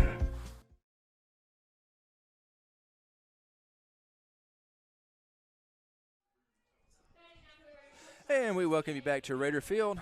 Bottom of the 7th inning. Raiders down by 3, but they got their 2, 3, and 4 hitters set to bat. It's going to be Landon Webb, Christian Cleary, and Nathan Belk. Webb leading off. He is 1 for 2. Actually, he's 0 for 1. He does have a sacrifice fly and a walk. He's ahead in the count 1-0. Swinging a high fly ball to shallow left center field. The center fielder is there, and he makes the play, and the leadoff man is retired. And if you don't think that's important, you're crazy. That's a big out right there for sure for the Redskins, as they have a 3-run lead here in the 7th. It brings up Christian Cleary, the Raiders' left fielder. Christian is 0 for 1 on the day. He's been on base twice, though, as he has walked 2 times. Here's the first pitch to Christian Cleary. Ball just outside. Good eye there by Christian. Christian, the 3-hole hitter for the Raiders.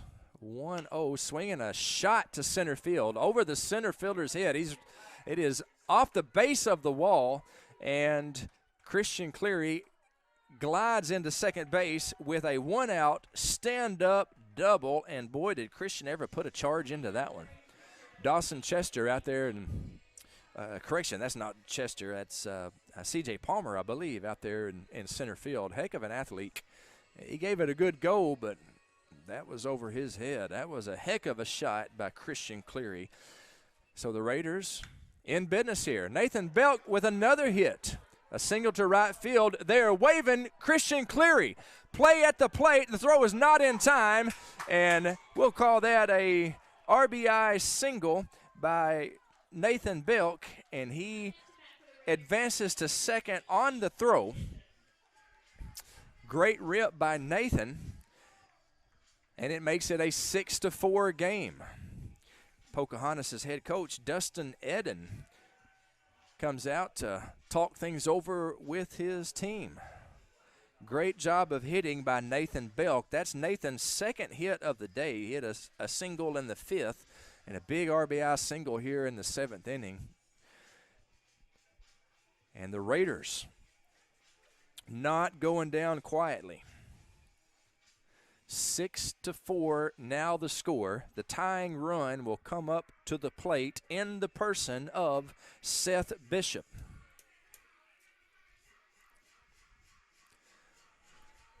Seth has had a very good day at the plate. He's 2 for 2 with a walk. So he's had 3 plate appearances. He's reached base all 3 times.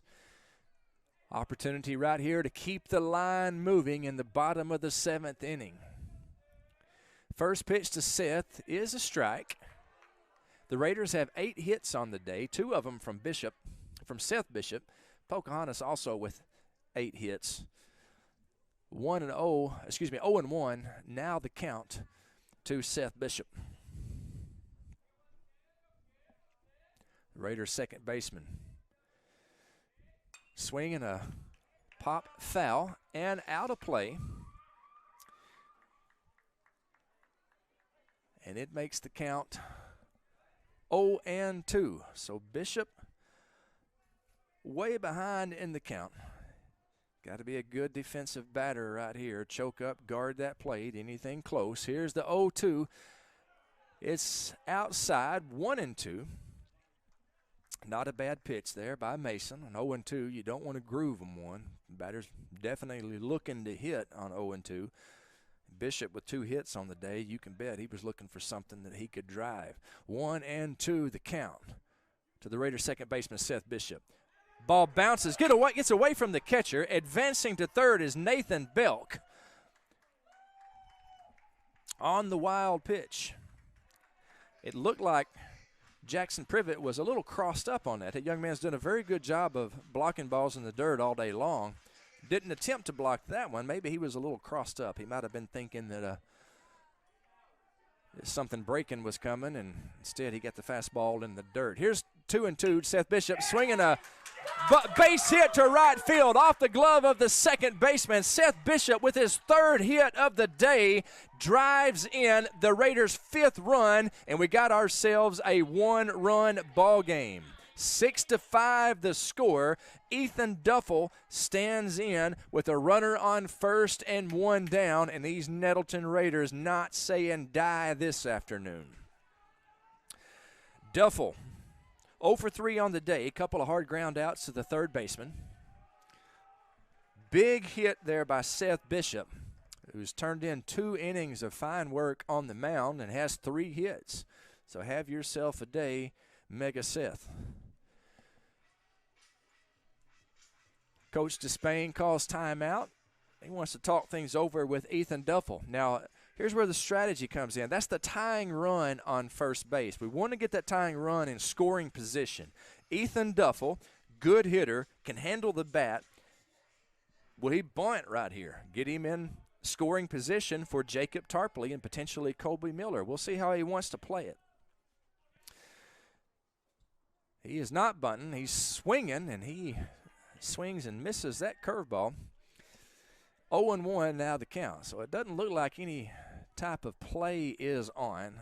Hit and run, bunt. Looks like we're just going to play it straight up right here. We'll see. 0-1. Another curveball. This one misses just low.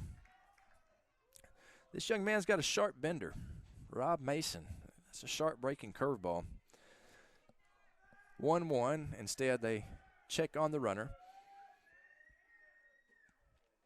Seth makes sure that the first baseman throws the ball back to the pitcher, and then he gets up, dusts himself off.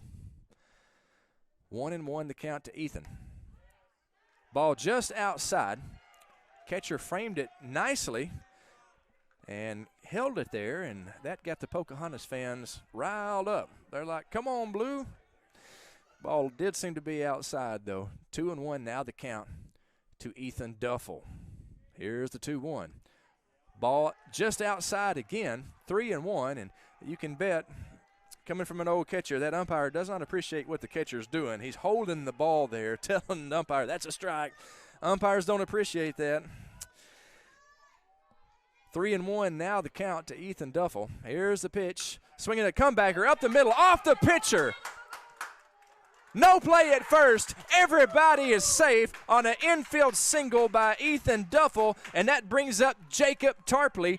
Tying run on second, winning run on first. Big Jacob Tarpley, the Raider who is at the plate.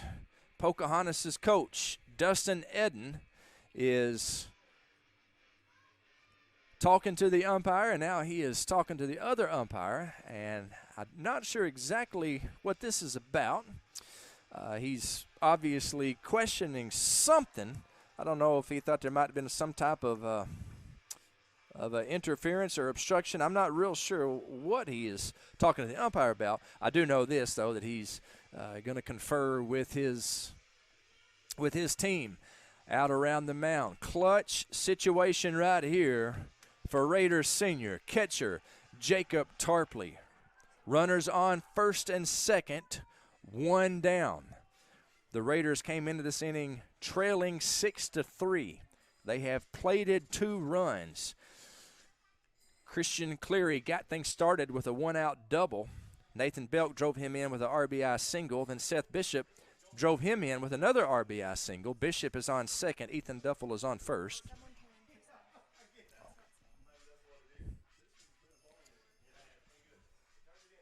And it looks like Will Gibson is courtesy running for Seth Bishop. I want to say a shout-out to our student director today, Allie Groves, who pointed that out to me.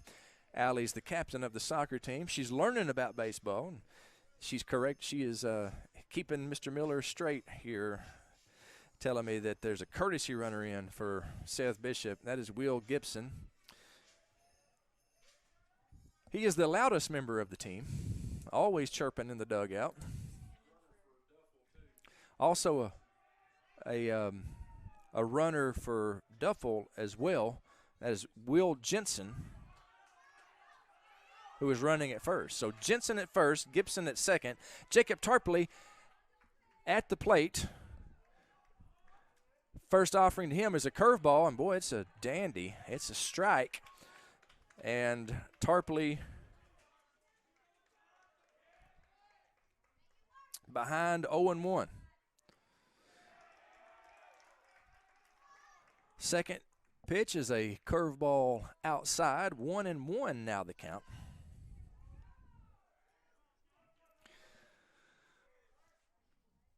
Tying run on second. 1 ball, 1 strike to Raiders senior catcher Jacob Tarpley. Here's the 1-1. Ball outside. 2-1 now the count.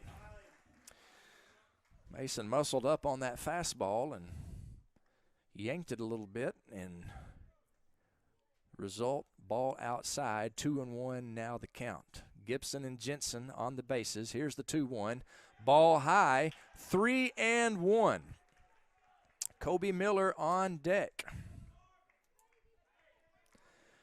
Electric atmosphere here at Raider Field as Nettleton trying to come behind and get one here. Here's the 3-1. It's a fastball right down the middle, and now the payoff pitch. We'll see if Coach Despain wants to start the runners with 1 out. And the base is loaded. Tarpley at the plate. Payoff pitch. Runners going. Swing and a miss. Throw down to third base. Gibson is in safely. Gibson is in safely, so that will be a strikeout to Tarpley. Second out of the inning. And it'll bring Kobe Miller up with runners on second and third. 2 down. So these are the moments you live for right here as a baseball player. I will say this, as the father of the man who is up there in a clutch situation, I feel quite a bit of nerves for the dirtbag. But if you're a baseball player, this is the type of situation you live for right here. Kobe Miller at the plate with a game on the line. 2 on, 2 down. And the dirtbag at the plate. Tying run at third, winning run at second. Base hit should win it with a speedy Will Jensen on second. First pitch, curveball, just out of the strike zone, just a little bit low. Kobe started to offer at it, but instead let it go low. 1-0 the count to Kobe Miller.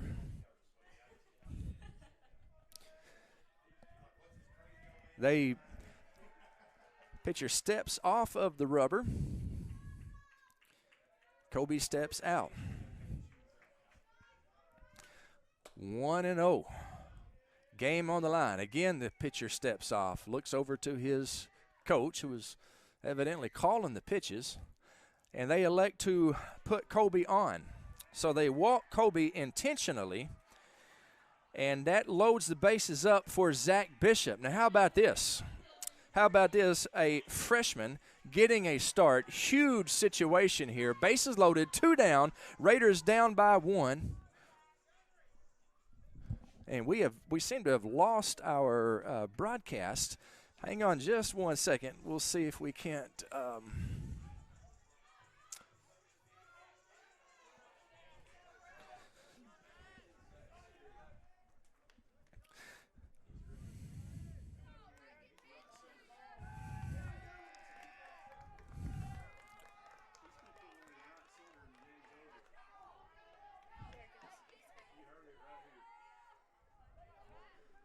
And now we're back. We apologize for that. We lost our feed, but we do have it back right now.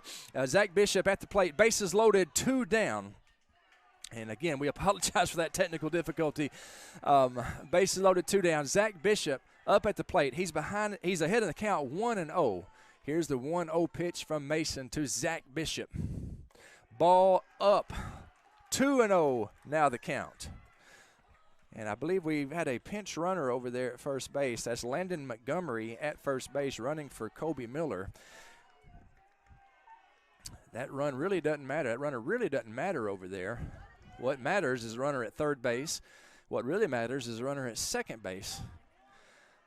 Tying run at third, winning run at second. Here's the 2-0 to Bishop. It's a ball, 3-0. Gets away from the catcher, but Gibson made a good read there as it didn't get quite far enough away from the catcher for him to advance. 3-0 now the count. Zach Bishop, you can bet, will be taking this one. Ball 4 means it's a tie ball game. Here's the pitch. It's a strike, 3-1. I would have Bishop take another one, make him throw another strike. That's what I would do.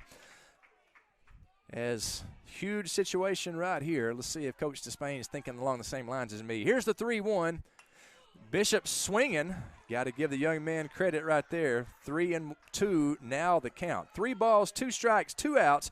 The runners will be off with this pitch. Zach Bishop at the plate with a chance to win the game for his team. Here's the payoff pitch, the pitch of the game. Ball in the dirt. It's a tie ball game. Zach Bishop works a 2-out walk, and the Raiders have tied the game here in the bottom of the 7th. And look who's coming to the plate. Kyle Tolley. Kyle Tolley with a chance to win the game, walk-off style for the Raiders. First pitch is a curveball, and it's a strike. Kyle is 1 for 4 on the day with a single and a couple of ground outs, a fly out to center. Here's the 0-1. Another curveball. Outside. Bases loaded, 2 down. Raiders score here. Raiders win. Bottom of the 7th inning. KT, Kyle Tolley, 1-1. Swinging a base hit. The Raiders win. The Raiders win. Kyle Tolley with a clutch RBI single, and the Raiders win the game by the score of 7-6. Outstanding clutch performance by the man known as Kyle Tolley, and the Raiders win the game. Heck of a baseball game. Kenneth Tolley celebrating up here. His son is the hero. Mr. Miller also celebrating Kyle Tolley. Heroic win for the Raiders. They moved to 1-1 on the season. We'll take a break, and we'll have a little post-game show for you coming up. The Raiders win this one, folks, in walk-off fashion. You're watching Raider Baseball on NTV.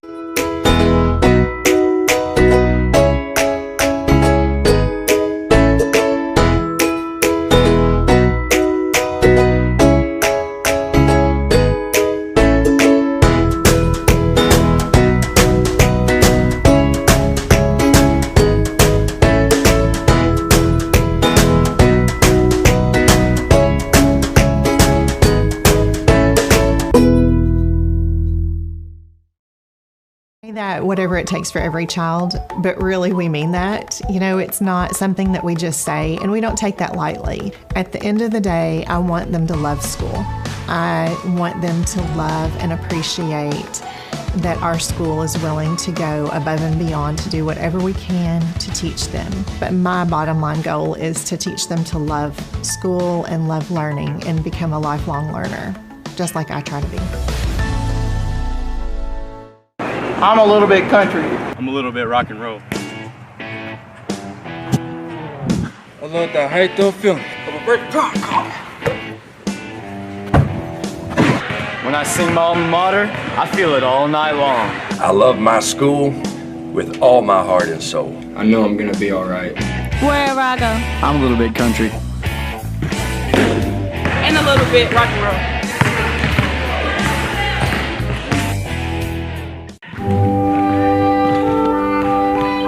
Are you worried about losing your Raider Pride? Then you need Raider Pride Alert. Just press the button on the Class of '89 Spirit Stick, and we will send help immediately. Raider Pride Alert. Help! My Raider Pride is falling and it can't get up! It's okay, Miss Timmerman. Help is on the way. Turn up, turn up! Raider Pride, we got some. Raider Pride, we got some. To order your Raider Pride Alert, just call 1-800-RP-ALERT. Raider Pride is justified.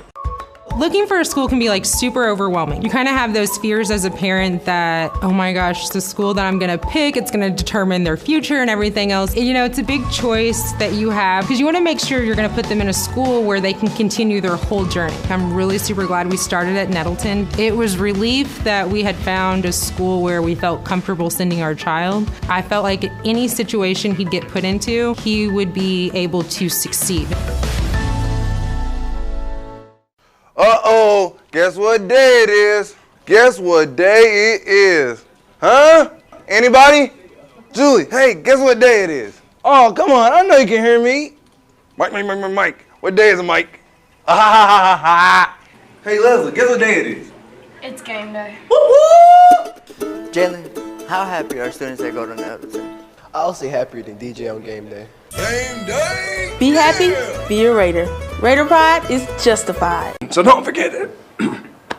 Mr. Miller lost his voice. No problem. I'll send in the replacements. Woo! Woo, Daddy Mercy. Mercy, woo, Daddy. Handsome Johnny. How the heck do you edit on this thing? Mr. McGrew, you're in photo booth. What? This son of a... Hey, that's all right. Good try, but I'll take it from here. Raider Pride! It's justified! They say being a Raider is about more than just going to school. They say being a Raider is about our community, about tradition. Kindergarten at Nettleton is about teachers that I love, learning that is fun. It's really about pride in what we do and who we are becoming. Raider Pride is justified. Raider Pride forever. Nettleton students will do anything for the Spirit Stick. Would you ding dong ditch Coach Massey? That old man? Any day. On the top of the first inning, we're in the bottom of the first right now, and it'll be Kyle Tolley, Landon Webb, and Christian Cleary, the 1, 2, 3 batters for Nettleton. On the hill for Bay is Corbin Hoyt. Corbin is a sophomore, and he is getting a varsity start, just like Nettleton's counterpart to him, Kobe Miller, getting the start for the Raiders. Kobe was able to pitch a scoreless first, and we are just about to get underway for the Raiders part of the frame. Pretty good velocity there by Corbin. Inside fastball is fouled off. Kyle Tolley, who had a walk-off single in the first games, Nettleton defeated Pocahontas in walk-off fashion 7-6. Tolley stands in behind 0-1. Raiders senior, he got the start on the mound last night at Valley View. He'd be our number 1 starting pitcher, also the center fielder.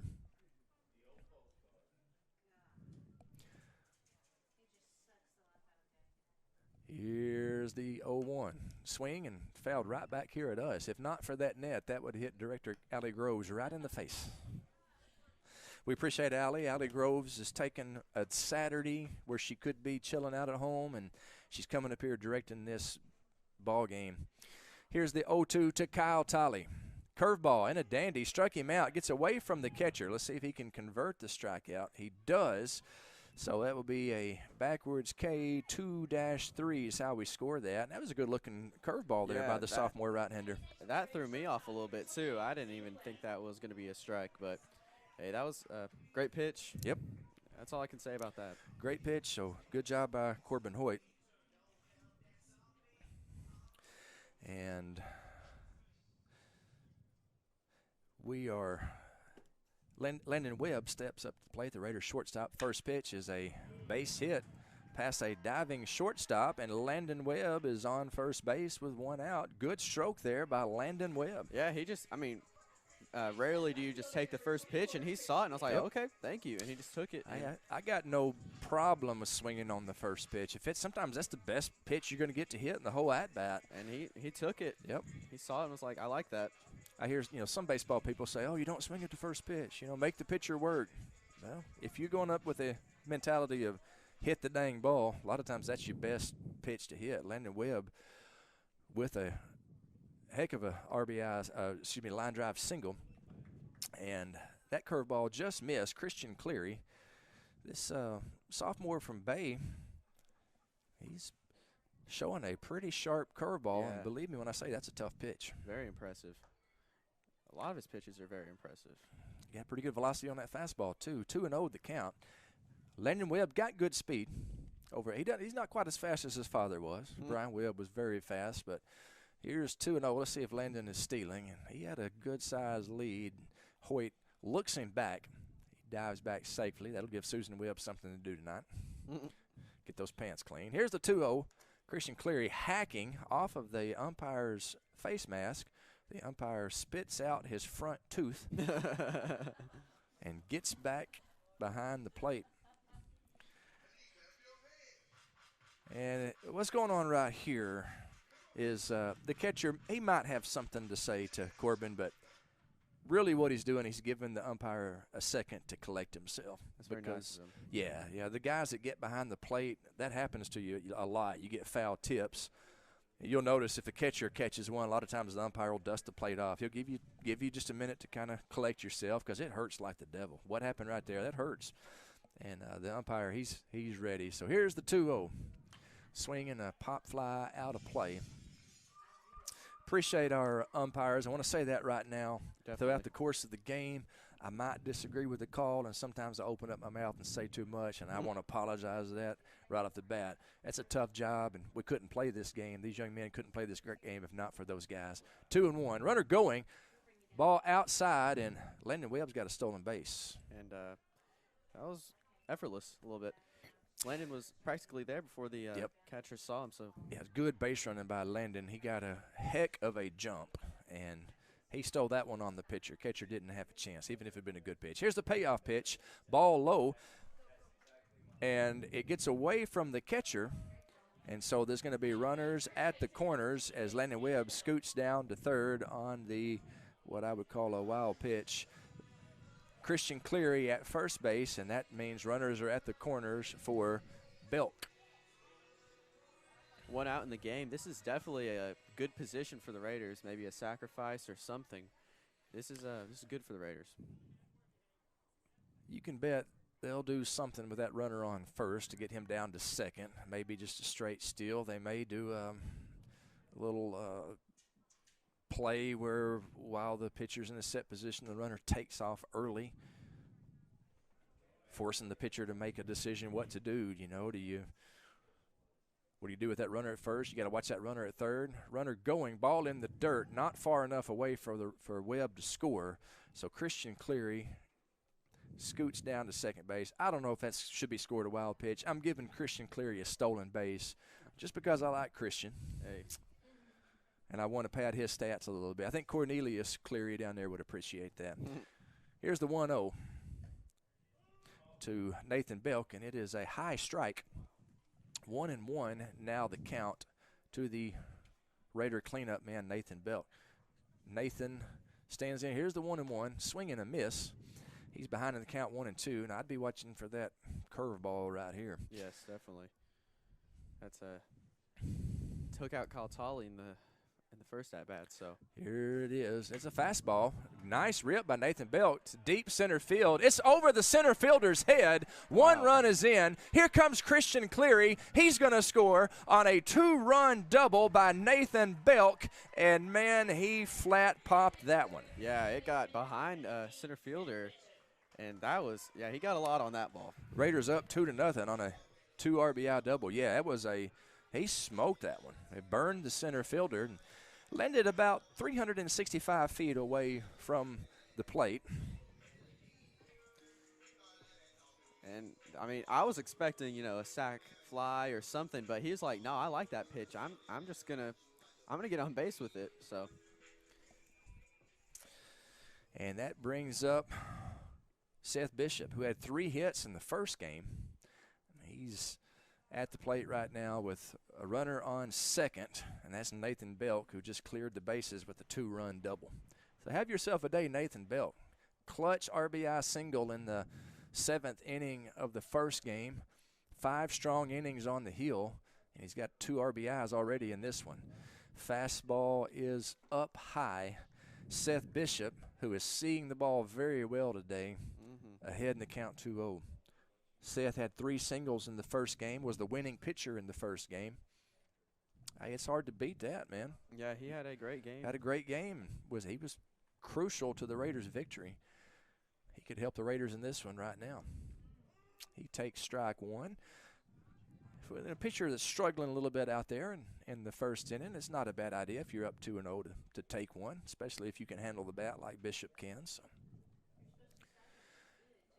2-1 now the count. Nathan Belk at second. The pitch, swing, and hit toward the shortstop right in front of Belk, and he started to go to third base and did not, and wound up not getting anybody. So I'm going to give Seth Bishop a single on that. It should be considered an E6, but we'll call it a single because we're Nettleton, and he's a Nettleton kid.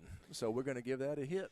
I don't think the third baseman was going to third. It was weird. It was a little mix-up there for sure, and there may be a pitching change. It looks like actually he's as a defensive replacement anyway, it looks like. And the catcher, too. Yeah, so we'll try to see what all is going on here, and that looks like I don't know that they'll be yanking Hoyt already here in the first inning, just allowing 2 runs. But maybe he's just rallying the troops. Maybe so. In these early season games with pitchers on pitch counts, a lot of times decisions are made that wouldn't ordinarily be made. Hoyt sure looked like he's throwing the ball well. It didn't look like he's out of gas for anything.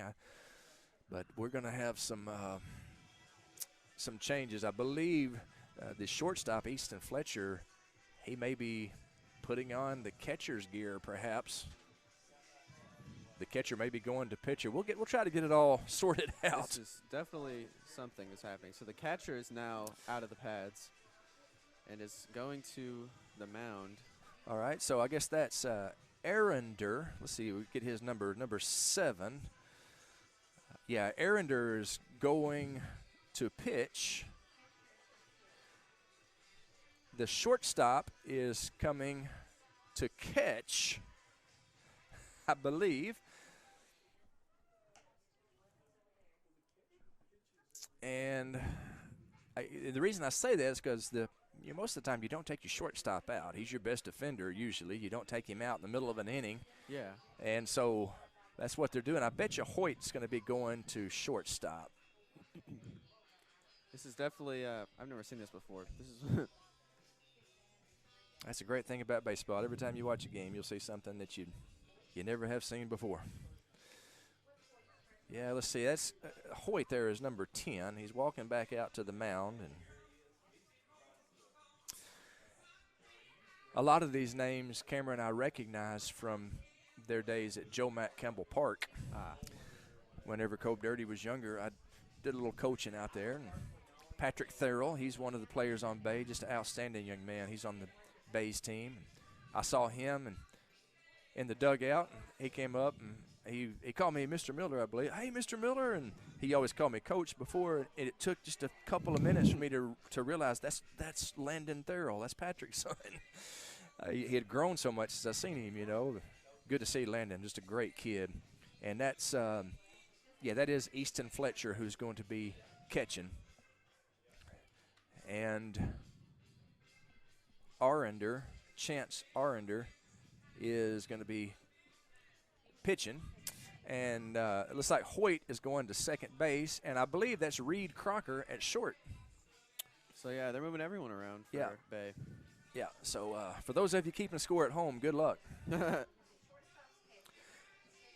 And that is Reed Crocker, who's the son of a great friend of mine, Greg Crocker.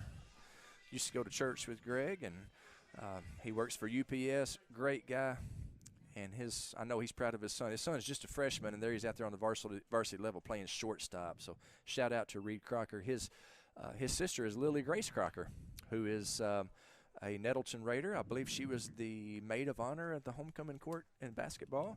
She's the catcher for the Lady Raider softball team. And just a wonderful, wonderful young lady. And her little brother, Reed, is out there playing short. Ethan Duffel at the plate against Arender. Instead of check on the runner at first, he is back in safely. I want to welcome everybody watching the game on YouTube. I know we've got a lot of Raider Nation and a lot of fans from Bay as well watching. A fly ball. Shortstop Crocker goes out. It falls in, and Nathan Belk is going to score. So we'll give Ethan Duffel a single, as that one was kind of in no man's land there. Yeah, right in between the infielder and outfielder. So good hit by Duffel. Yep, and that brings up Jacob Tarpley, the big man. How about that for a walk-up song? Yeah. Kickstart My Heart. A little bit of Motley Crue. Now that's a good walk-up song right there. I mean, I feel like I could go out there and hit right now. You should go do it, Mr. You got that? You got that music playing. Shout out to Jacob Tarpley, choosing a great song, man. Love it. I will say this: one of the things about this year I don't like is about all COVID-19. I don't like the fact that Jacob Tarpley is virtual. I miss seeing that kid at school. He's a good young man. Offensive lineman on the football team, a dang good one. Warhorse, man. Mm-hmm. He is a dandy. And he is the starting catcher for the team, DHing in this game. 1-0 the count. Tarp with a chance to do some damage. Here's the 1-0. It's a ball low, 2-0. And this is what you call a good hitter's count with a good hitter at the plate. Let's see if Tarp can do some damage. Arender gets the sign. Kicks and fires. Swing and a little flare toward right field. I believe it's going to be caught. Oh, it's dropped out there in right field. And the Raiders sending the runner from third. Seth Bishop comes in and scores. Man. And we'll call that, as much as I love Tarp, I'm going to have to call that an E9. And that'll bring up Kobe Miller with runners on first and second and one down. So the right fielder out there had a beat on it, got underneath it, just wasn't able to make the play. Nettleton up 4-0 now as Bishop scores. Raiders are playing great right now, firing on all cylinders. And strike one. Better cut the music.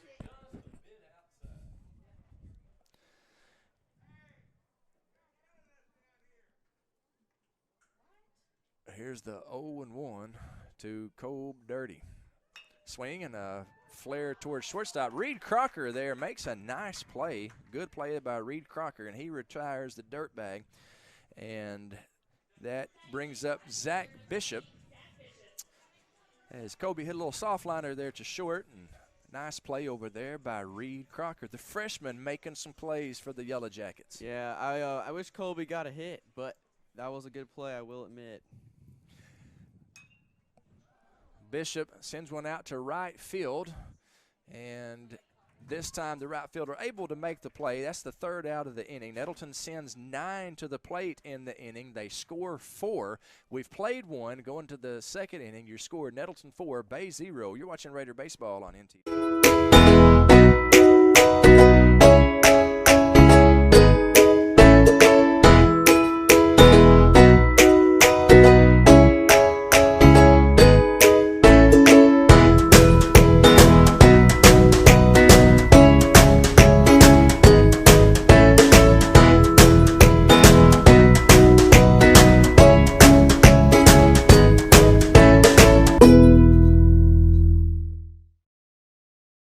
First time you held on to the time you let go.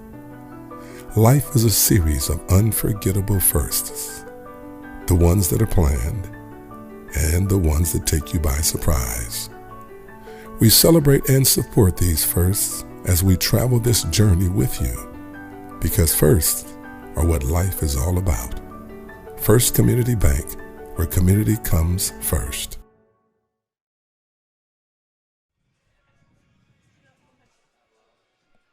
And we welcome you back to Raider Baseball on NTV as we head to the top of the second inning. Nettleton with a 4-0 lead over Bay. Nettleton got 4 runs on 3 hits in the first frame. And Bay scoreless in the first frame. And they're going to be sending up their 6, 7, and 8 hitters. 6th, 7th, and 8th hole hitters for the Bay Yellow Jackets. Just kind of a good play day here at Raider Field. Great weather. It is great weather, sure is. For early spring baseball, can't hardly beat this. According to my watch, the temperature out there is 56 degrees, which is pretty chilly.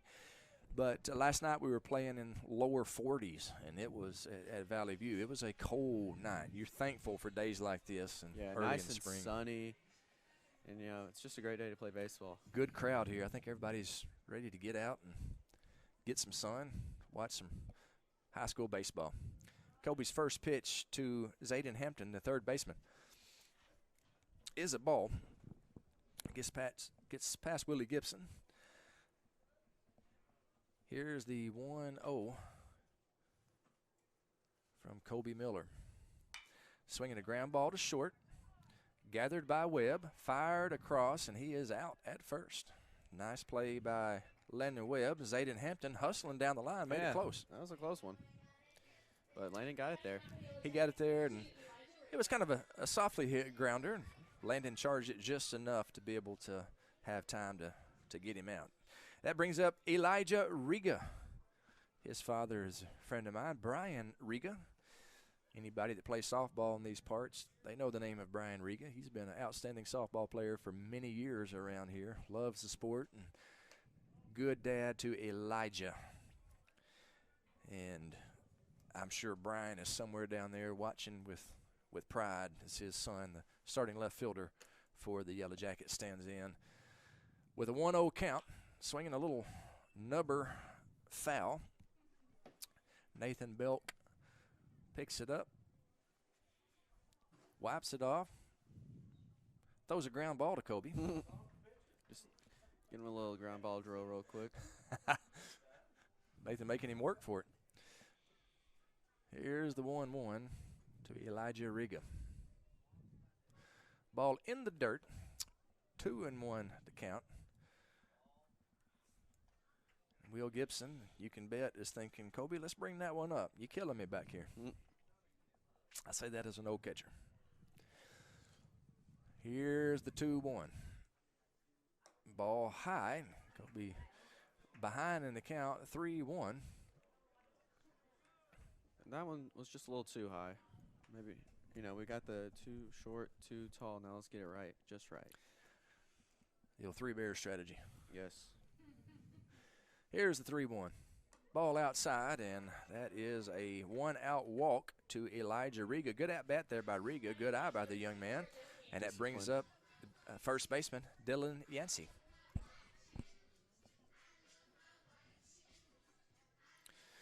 So Riga at first. We'll see if he wants to do a little bit of running here. Kind of a tough guy to run on. Kobe, a left-handed pitcher, and he showed him the okay move and just nearly picked him off. I'm sure he's waiting for the right time to bust out the great move, as you call it. He just almost got him on that one. It's tough to read a left-hander. If you're a first base, it's tough to read. He's going to home plate. He raises that front leg, whether he's going toward first base or home plate, and it's hard to get a good jump on a left-hander with a good move. Especially with them looking in your direction. Looking right at you. So that's definitely one of the advantages of having a left-handed pitcher. Absolutely. 0-1. He goes to home plate. A little pop-up foul. He's way ahead now. 0-2 on the batter, Della Yancey. When Kobe was a little baby, we started noticing that he was doing everything left-handed. And his mom tried to change that. She was like, put it in your right hand, son. Put your pacifier in your right hand. She didn't want him to be left-handed. As a school teacher, she knows the challenges that a left-hander faces in the classroom. It's a right-hander's world. Swinging a ground ball to third base, Ethan Duffel grabs, throws across first. Heck of a play by Ethan Duffel. Fielder's choice, 5-3. Advancing on the play is Elijah Riga to second base. That was awesome. It was a nice play there by Ethan Duffel as he made the backhanded play on the short hop and just threw a rocket across the infield. Great play by Ethan. He did that super fast. He got that ball up and out super fast. That'll bring up the right fielder, Kai Cummings. Back to my story is a nice block there by Willie Gibson, keeping the runner from advancing to third. Back to my story. Lindsey was trying to get him to do everything right-handed, and I said, stop that. I want him to be left-handed. That's an advantage in this game. I want him to be a left-handed pitcher, and for reasons like we just detailed, it's an advantage out there on the baseball field. Kobe doesn't get that call, a little bit low. He falls behind the count 2-0 to the number 9 hole hitter. Now, this is ordinarily in baseball, this is the guy you go after. Top of the lineup coming up, you want to retire this guy, especially with 2 outs. He misses and falls behind 3-0 to the 9 hole hitter, and you can bet that's causing a lot of consternation in the Raider dugout over there to Coach Despain and Coach Udley. So 3 balls, no strikes to Kai Cummings. Here's a 3-0. That's a pitch right there. That's a strike. 3-1 to Cummings. Usually at 3-0, you just, you take that pitch. You sure do. Normally you do. 3-1, he may be taking this one too. The 3-1 is low, blocked well by Gibson, and so 2 walks in the inning, puts runners on first and second, 2 outs for Easton Fletcher. Easton started the game as a shortstop, moved to catcher.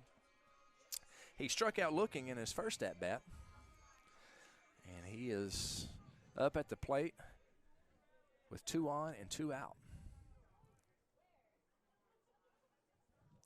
First pitch to Fletcher. Steve Reich on the outside corner. Hit the black. And let's be honest, might have gave him an inch or two off the plate. It's 0-1. We'll take it, though. Promise you. We'll take it. Kind of a Greg Maddox strike zone right there, maybe. They always complain that Maddox always got a couple of inches off each side of the plate. Kobe getting that same benefit. Nice pitch there. He's way ahead, 0-2 on Easton Fletcher. He's toying with him right now.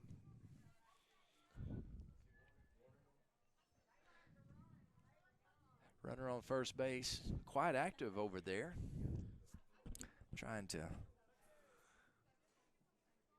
maybe get in the head of Kobe. Got a big lead. I don't know if we have any kind of a little pickoff play, timing play at first base, but let's just get this batter right here. He got him 0-2. Here's the 0-2 pitch from the dirt bag. Curveball. Got him. K'd him up for the second time. Backdoor strikeout. Cold Dirty strands a couple of Yellow Jacket base runners. The Yellow Jackets for the second straight inning go scoreless. We're going to the bottom of the second. Your score, Nettleton 4, Bay 0. You're watching Raider Baseball on Harry Gray. Rice farming isn't a profession. It's a way of life. is owner of Della Seed Company. Terry's been the region's rice tech leader for more than a decade. In the summer, Terry's not behind a desk. He can be found in rice fields giving advice, or he can be on your farm helping you put more bushels in your tanks and money in your pocket. From securing your hybrid rice to free on-farm delivery, let Terry help you be more profitable this season. Della Seed Company. It's changed since the 1950s. But one thing has remained the same. Sue's Drugstore is still keeping Nettleton healthy. Albert and Shirley Sue founded Sue's Drug in 1959, and today their grandson Tyler continues their tradition of fast, friendly, professional service. Sue's Drugstore, keeping Raider pride healthy and alive since 1959.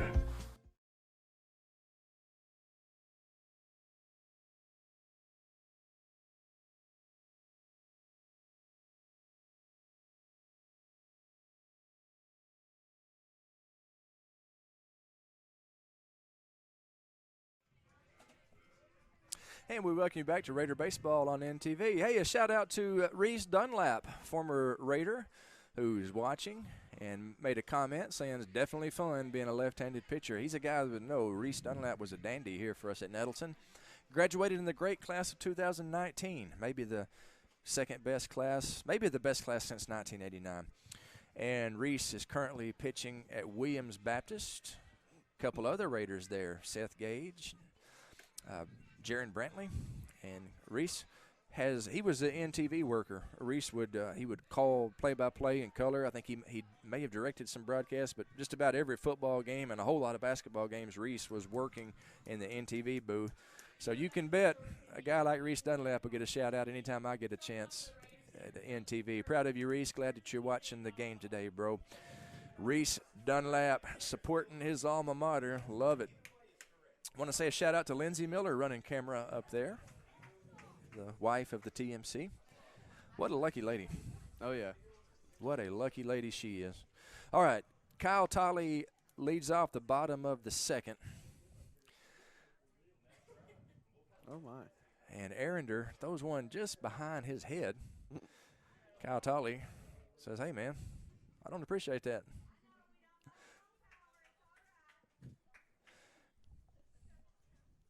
Here's the 1-0 from Arender to Tolley. Oh, again, up and in. Right at his eyes. So 0-2. I know that's scary getting your head thrown at, but take it from a guy that's been hitting the head a bunch.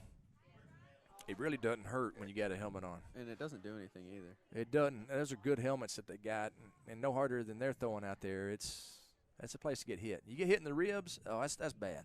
You get hit in the kidneys, that's bad. Elbow. Oh, that's bad too. But getting hit on that helmet, hey, I'll jog down to first. Say thank you, sir. It's 3-0.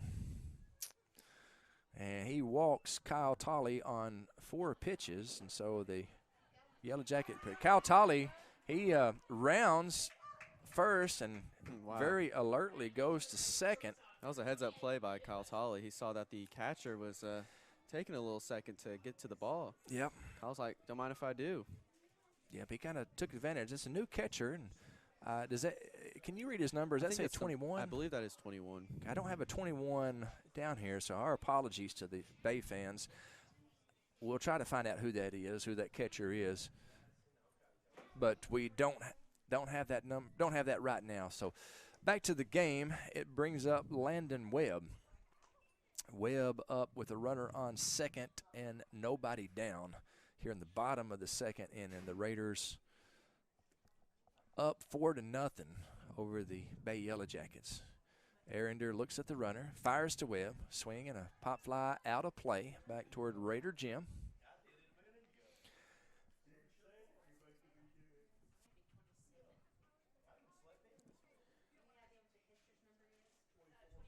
If I remember correctly, Landon had a great hit right in between the third baseman and shortstop in the first at-bat for the Raiders. He sure did. He ripped a single his first at-bat and scored the first Nettleton run. So Landon is a junior. He is a legacy here at Nettleton. His grandparents went to Bay. Donald and Wilma Webb. They're Bay Yellow Jackets, but that's a rip. That's a base hit by Landon. Let's see if it's going to score Kyle Tolley. Tolley rounds the bag, and he ain't about to slow down. Kyle Tolley scores on an RBI single by Landon Webb, and the Raiders are now up 5-0 on a good rip by Landon Webb, his second of the day. That was awesome. Right up the middle, and it just sat down right in front of the center fielder, and easily brings Kyle Tolley in. That brings up Christian Cleary, the Raider 3-hole hitter, left fielder. He was a big reason that the Raiders won that first game. He got the 4-out rally started with a double. Here's the first pitch to him. It's a fastball on the outside part of the plate. That's a called strike. Christian behind in the count, 0-1.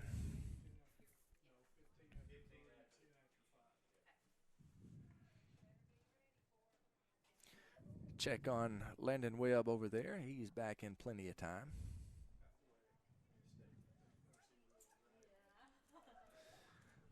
Bay is, I believe they're still a 1A classification school. Awful lot of great people from Bay as Christian Cleary swings through a 0-1 fastball. Very good basketball school. Have a great basketball program and just multiple-time state champions in basketball, and they always have a scrappy baseball team.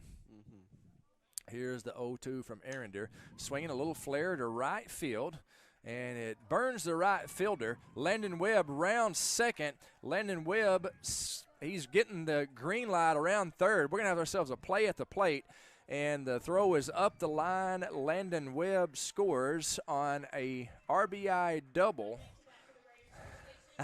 And I'm calling it a double. Christian Cleary. It might have been an E9, but I'm going to say it's one of those Nelson Cruz type plays with David Freese. It just kind of turned him around. That's a double. Yeah. That's a double. We just, it depends on the angle you look at it. Yeah. Yeah, I call it a double by Christian Cleary. And the Raiders now up 6-0 after the RBI double by Cleary. And that brings up Nathan Belk. He has a 2 RBI double in the first inning. This is his second at-bat. He's 1 for 1 on the day. First pitch that's a good-looking curveball there by Arender. And Nathan Belk, who has an outstanding curveball himself, nods his head, tips his hat, so to speak, to the pitcher, saying, hey, that was a fine pitch right there. So he's behind the count 0-1. Fastball, inside, good pitching there by Arender. Inside curveball that broke over for a strike, and then he sawed his bat off at the handle with that inside fastball. Good pitching there by Arender, and he's up in the count 0-2. Chance Arender started behind the plate. In the first inning, they made some substitutions and put him in at pitcher. Here's the 0-2 to Nathan Belk. Another curveball outside. Nathan did a good job of getting a piece of that and fouling it off, staying alive. Staying alive. Just like the BG said. Staying alive.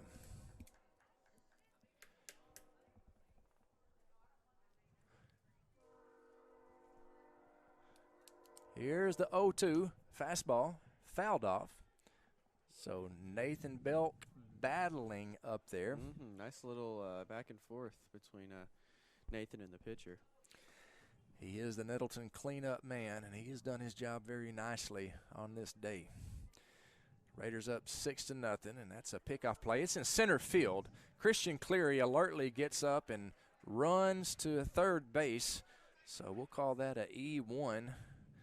The reason that Cleary is now standing on third. For those of you keeping score at home, do you think anybody's keeping score at home? I mean, I think that's why they're watching NTV. So there you go. They're watching it on NTV and keeping score at home.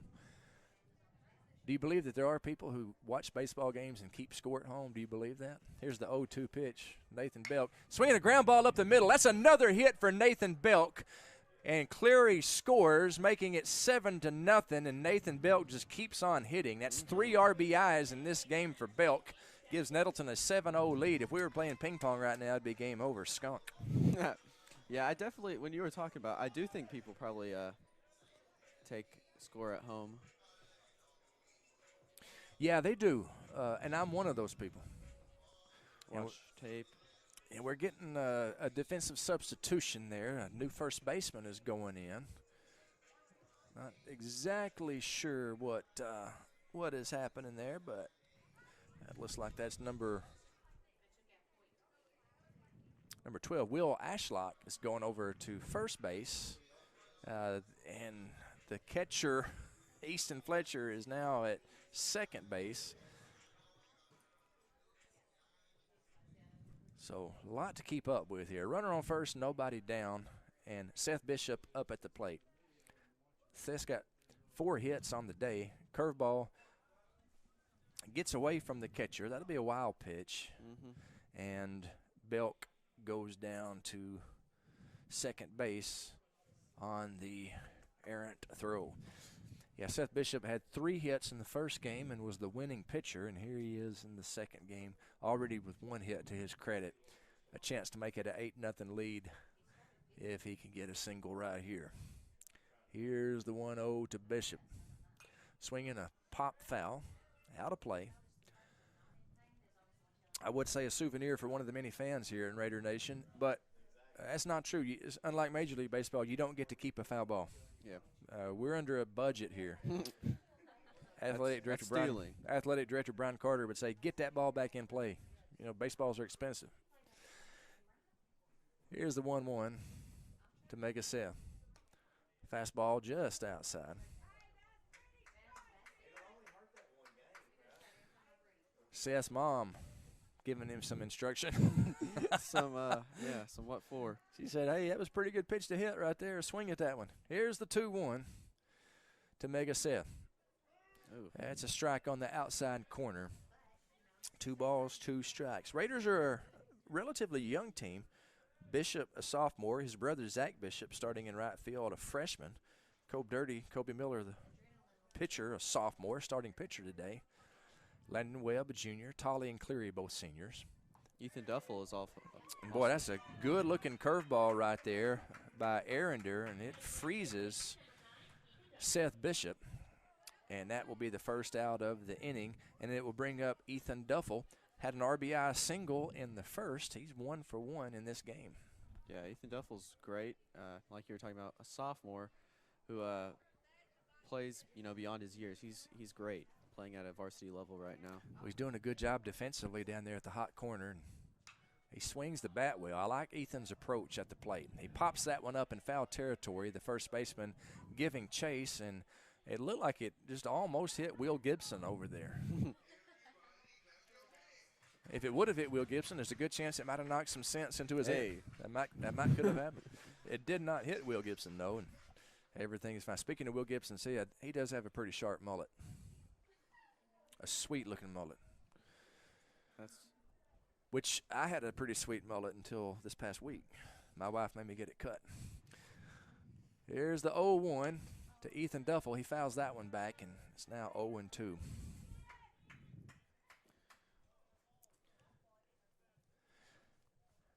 Chance Arender, the Yellow Jacket pitcher.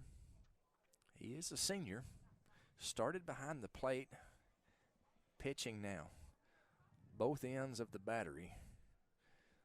Arender able to perform. 0-2, curveball outside. Gets away from the catcher. It's a wild pitch. And Nathan Belk trots down to third base. Belk has got on with a single, an RBI single. And he advanced to second on a wild pitch, advanced to third on a wild pitch. Ethan Duffel digs in, chokes up a little bit on the bat. 1-2. You can bet he's thinking protect the plate right here. There's the 1-2. Fastball inside corner, strike 3, but it gets away from the catcher. He throws down to first base and unable to make the play down there as the ball bounced is the first baseman. So that will be scored, we'll call it a KE2. Strikeout, error on the catcher. Nathan Belk stayed at third with 1 out and Tarp coming up. want to risk running into an out at a home plate. So runners at the corners for Jacob Tarpley, the man with the best walk-up song on the team. Runners at the corners. We'll see if the Raiders do some running, and they do. The Yellow Jacket catcher throws down, and again, Belk stays put. So the Raiders playing some conservative ball. You might even call it sportsmanlike ball. Yes, they're up 7-0 in the second inning. You don't want to be overly aggressive. That's one of those unwritten rules in baseball. You don't want to be overly aggressive on the base pass when you got a 7-0 lead. So I personally like that. You know, you hear grappling a lot about the unwritten rules of baseball. Well, I like some of the unwritten rules of baseball. You don't show up an opponent that you're beating real bad. Yeah, that should be the way. That should be the way it is for all sports, really. That ball gets away from the catcher, and Nathan Belk, who hit an RBI single, scores a run. 3 wild pitches. The Raiders are up 8-0. Trotting down to third base is Ethan Duffel. And Tarp at the plate now with a chance to give the Raiders a 9-0 lead with a hit or a ground out or a fly ball to the outfield. Here's the 1-2. Curveball gets away, and trotting across with the Raiders' 9th run is Ethan Duffel.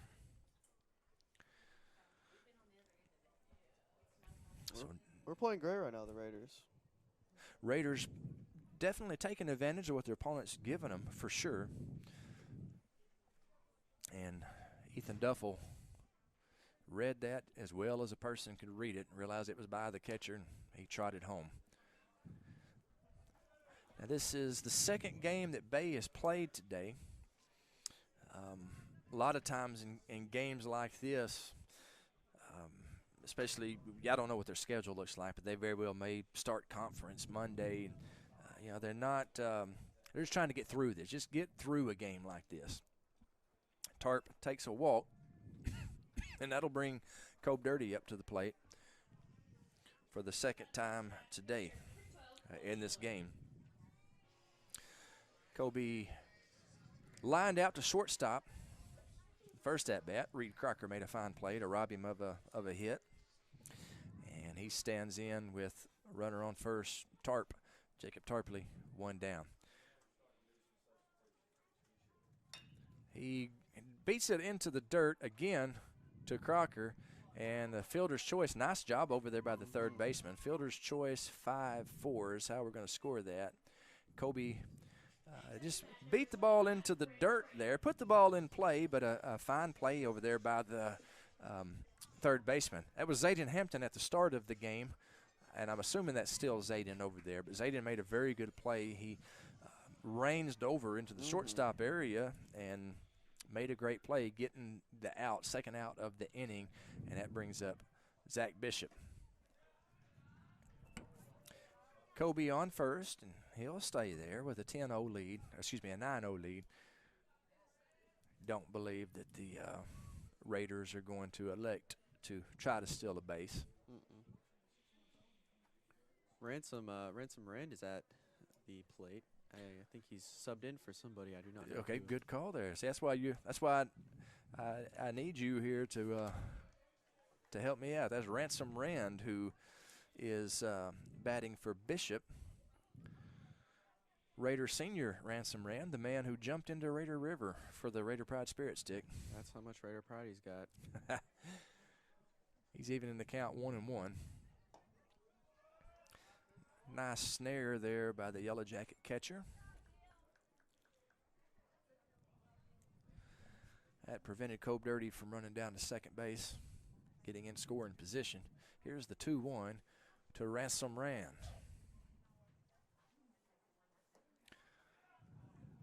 Three and one as Ransom checked his swing. Good plate discipline by Ransom. No doubt about it. He's ahead in the count 3-1 after the check swing ball. Ball outside, and Ransom trots down with a 2-out walk. I want to say a shout out to PA girl, public address announcer, Chloe Reed. We appreciate Chloe taking time from her Saturday to come out here and be the voice of the Raiders today. Good job, Chloe Beth Reed. That brings up the top of the lineup, Kyle Tolley. It looks like Landon Montgomery is going to come in courtesy run for Colby Dirty. Colby, the starting pitcher today, and he is getting a break on the base pass as Landon Montgomery goes out to run for him. With 2 outs, I believe this is Landon's first year to play baseball, and I hope he knows with 2 outs you run on anything hit. Kyle Tolley definitely looking to hit. Going up, swinging. He swings through that first pitch from Arender. He's behind in the count, 0-1. He is 0 for 1 in this game. Had a couple of hits in the first game, including a walk-off single. Dramatic, heroic fashion. He won the game for the Raiders. The 0-1, I believe he was looking for something else. Got a fastball on the outside part of the plate. He couldn't pull the trigger. It's 0-2. Tolley holds the bat down on the knob, looking to protect the plate here on 0-2.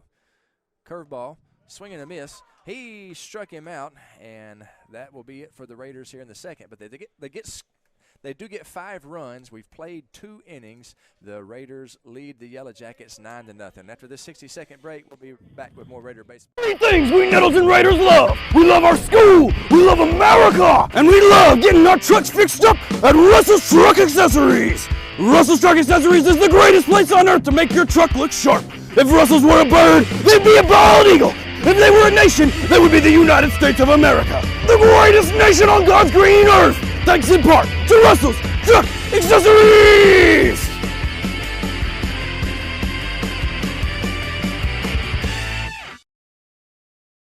Raiders have wrecks they call collision repair. Back in 1986, Nettleton's Jeff Edgar was smashing baseballs. He hit the first home run in Raider baseball history. These days, he's fixing smashed cars at Collision Repair. Collision Repair staff is second to none, and their facilities are world class. They'll get you fixed up and back on the road in no time. Collision Repair.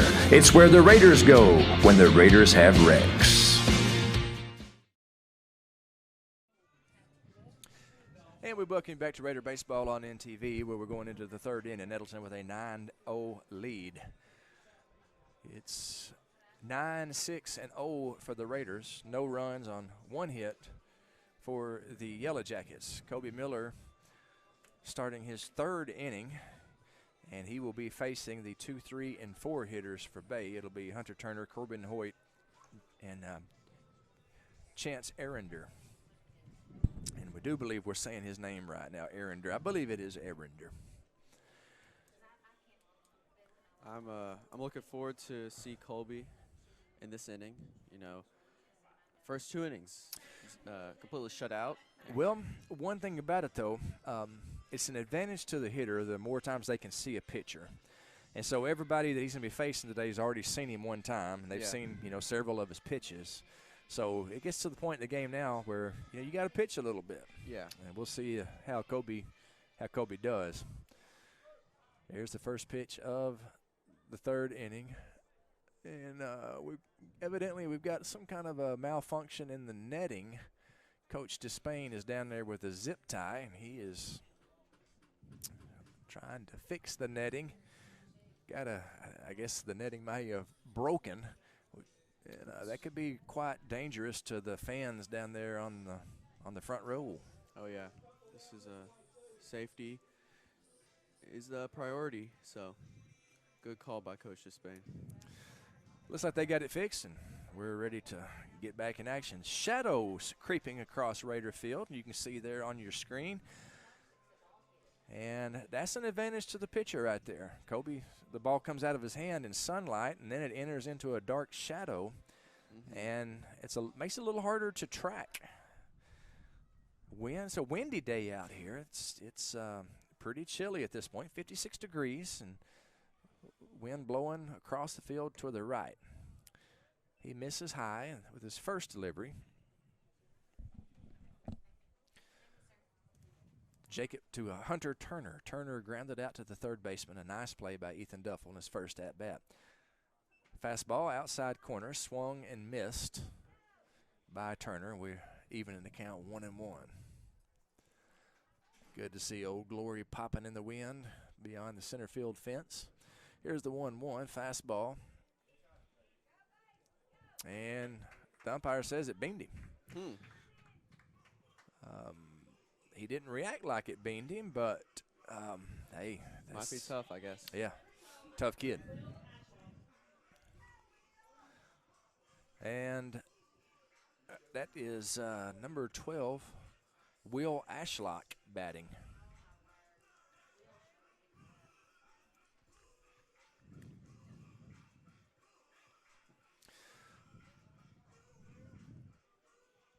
Ashlock batting for Hoyt, who evidently has been lifted from the game. Hope that young man's all right. Not any kind of injury type situation. First pitch is swung through. So the count is 0-1 to Will Ashlock.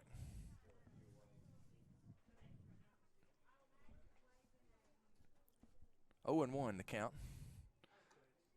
1-1 now the count as ball misses high. Kobe's been missing high a little bit the last inning or two. 1-1 the count. Runner on first. Kobe ignoring him for right now. He's addressing the batter. That's what he needs to do. Yeah. You're up 9-0. You don't need to focus on controlling the running game as much as you do getting the man at the plate out. Here's the 1-2. Dirtbag, deep breath. And he strikes him out on a high fastball. So it brings up Chance Arender, my bad. Chance Arender. He's he's been throwing some good pitches at the mound. Yeah, he started as a catcher, and how's he doing, Mr. Miller? Well, he laced a single his first at bat, and he has the lone Yellow Jacket hit. So you can bet Kobe's aware of that right now. This is a good hitter at the plate, cleanup hitter, 1 for 1, and he gets a first pitch strike across. He's ahead in the count, and that's where you want to pitch from. You want to pitch while being ahead in the count. Keep that batter guessing. Here's the 0-1.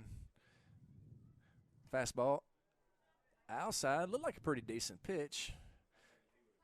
Willie Gibson, if he would have caught it instead of dropping to his knees like he's going to block it, I believe Kobe might have got that call. But 1-1 the count. It might have been low anyway. Here's the 1-1 to Arender. He misses high, and Kobe may be getting a little bit fatigued. He's missing high on a couple of times. He ought to be in good enough shape where he's not getting tired in the third inning, but it's still early in the season for sure. Yeah, like you said, it's his first game. 2-1, boy, that's a good pitch right there, but he doesn't get the call, just a little bit low. And the count is now 3-1 to Chance Arender. You can bet the big senior from Bay, he's hacking here on 3-1. Let's see what he does with this 3-1 offering from the Dirtbag. It's ball 4, and so hit by pitch and a walk. Puts runners on first and second, 1 down. That'll bring up Bradley Weir, the designated hitter. He flew out to right field in his first at-bat. Lefty-lefty matchup. And help me out, is that Ransom Rand out there in right field? Boy, howdy. Kobe Dirty with a wild pitch. Puts... It is Ransom. That is Ransom Rand out there in right field. And after the wild pitch, Yellow Jackets have runners on first and second. 1 down. Kobe steps behind the mound, takes a deep breath. Time to lock it in right here. Here's the 1-0. Misses high. 2-0 the count.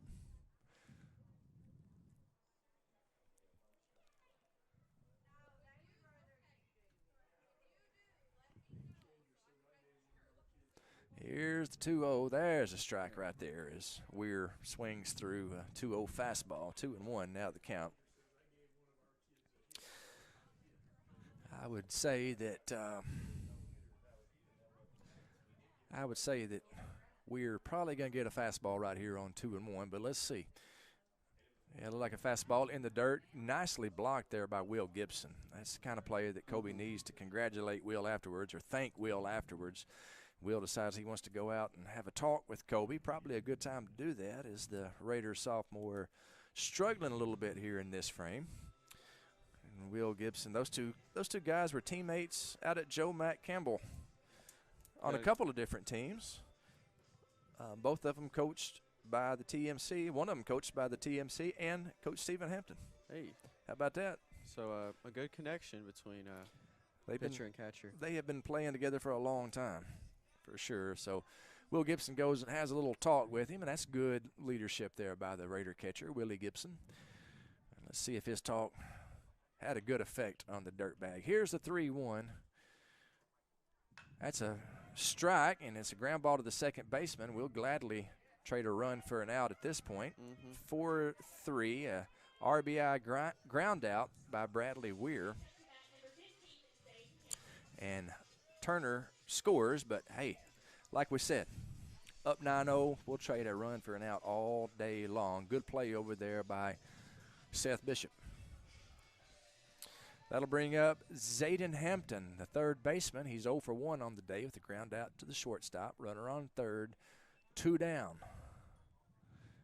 First pitch, high. Thankfully, Hampton is hacking, and the dirtbag ahead of the count 0-1.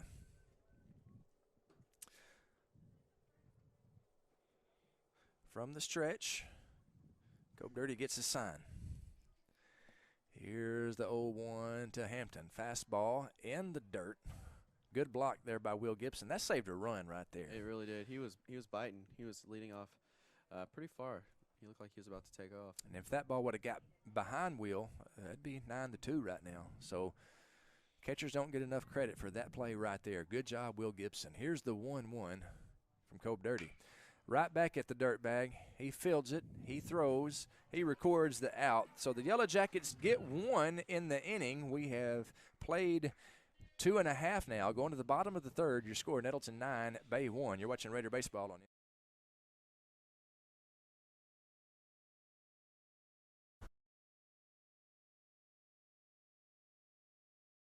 Three things we Nettleton Raiders love. We love our school, we love America, and we love getting our trucks fixed up at Russell's Truck Accessories. Russell's Truck Accessories is the greatest place on earth to make your truck look sharp. If Russell's were a bird, they'd be a bald eagle. If they were a nation, they would be the United States of America. The greatest nation on God's green earth. Thanks in part to Russell's Truck Accessories.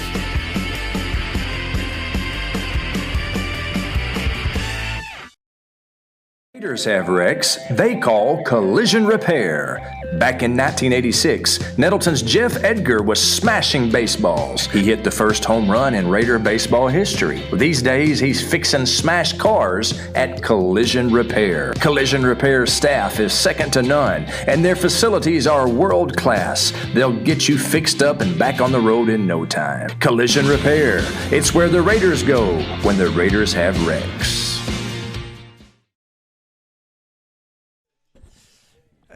Great big shout out to Collision Repair, one of the great sponsors of Raider Athletics on NTV. It's one of the most traumatic things that can happen to you, to get into a car crash. I mean, what a pain in the rear. And you got to deal with your insurance, and oftentimes it is just a mess. Let me tell you the easy way to handle things. Call my buddy Jeff Edgar at Collision Repair. They'll handle everything for you. They'll fix your car. They'll give you a loaner while they're fixing your car. They'll do a fast job. They'll do it right the first time.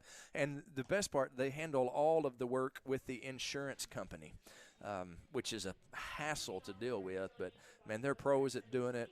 Collision Repair, trust me, remember that name. Next time you get in a fender bender, Collision Repair is the body shop that you need to go to.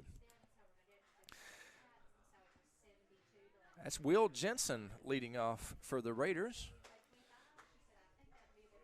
And he will be, I guess Will will be a defensive replacement at shortstop for Nettleton.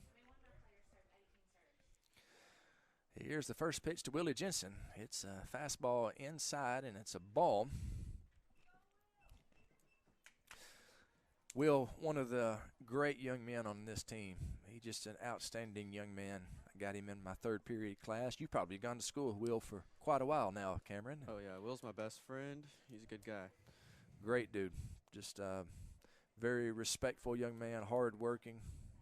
Just a great kid all the way around, Will Jensen. He's the kind of guy that you want your sons to be like and want your daughters to marry. Oh, yeah. But he better stay away from my daughter, I promise you that. Don't want any boy after Gracie. 3-1 to count. There's the 3-1, and Will Jensen skies it out to left field. Left fielder coming in under it, and he makes the play. Good play out there in left field by the Yellow Jacket left fielder. I believe that's Elijah Riga. It was originally anyway. And we have got a substitution for Cleary. Who is this batting, number 13? That's Caleb Tedder batting. All right, my apologies to the Tedder family. I don't have Caleb's number memorized yet. I guess Tedder will be a defensive replacement as well. So the Raiders definitely bringing in giving the younger players a chance to get some playing time here in this one, and that's the kind of thing that pays dividends for future. Yeah, for future games for sure. You got such a nice lead right now. You develop your future for the baseball team. That's one reason why they play JV games after every varsity game, is to give your freshmen and a whole lot of your sophomores a chance to get some innings out there and get some experience. Here's the 1-1 to Tedder. 2-1. I've been impressed with how Tedder handles himself behind the plate. He's the catcher. Mm-hmm. He's a catcher. I guess he would, Tarpley and Will Gibson, a couple of upperclassmen. Tedder he does a good job whenever he gets a chance to get behind the plate. I saw him play last night in the JV game, and well, he works hard back there. And I have respect for anybody that gets behind the plate, because you take a beating back there. Believe me, there's no way around it. You're gonna get banged up. Tedder works hard. He's a tough kid. He's swinging on the 3-1, and it's a little foul ball.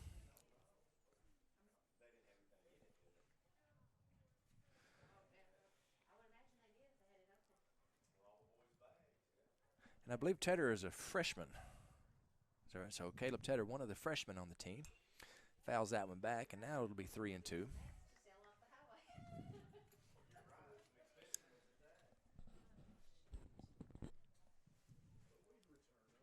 So for a freshman to be getting some varsity experience, that's a big deal. Yeah, experience is the best way to get better. So. And he takes a ball outside, and Tedder trots down to first base. And that'll bring up Nathan Belk. What a day this kid has had. He's 2 for 2 in this game with 3 RBIs. In the first game, he was 2 for 4 with a big RBI single in that huge 7th inning. Runner going. Throw down to second is not in time, and Tedder steals the base. Something tells me he might have stole that one on his own. I don't know that with a 9-1 lead, I don't know that he would have gotten the steal sign. Belk at the plate, 1-0, swing and rip to left field. It's high, it's deep, and it is foul. Ball went out of the park. Hey, he had the power. Yeah, went out of the park, but it went foul. If only it was just a hair to the right. Hey, I don't care if it was foul. That makes the kid feel good. No, I just hit the ball out of the park. Now straighten that thing out a little bit, Nathan. That's a fastball. Paints the outside corner. Great pitch there by Arender. And the count is 1-2 to Nathan Belk. Pitchers count, but a smart hitter at the plate here in Nathan. Here's the 1-2. Fastball. Arender going right at him ahead in the count. You got to respect that. Nathan Belk fouls it off. Something tells me Nathan might have been looking for something off speed right there. Did a great job of adjusting to that fastball and staying alive. 1-2 the count, runner on second. One down. Raiders up 9-1. Curveball, there it is, and just went foul.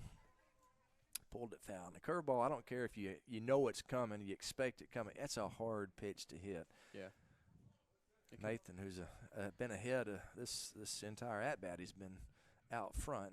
Just a little bit out front on that one. That almost went right down the line. That would have been extra bases. Yeah, definitely. Would have definitely brought in the runner. So hopefully we can do something of the sort. No doubt, because I'm thinking that run rule would go home early. Good pitch, fastball. Belk swings through it. The catcher has to throw it down to second to convert, so it'll be K2-3. That's the second out.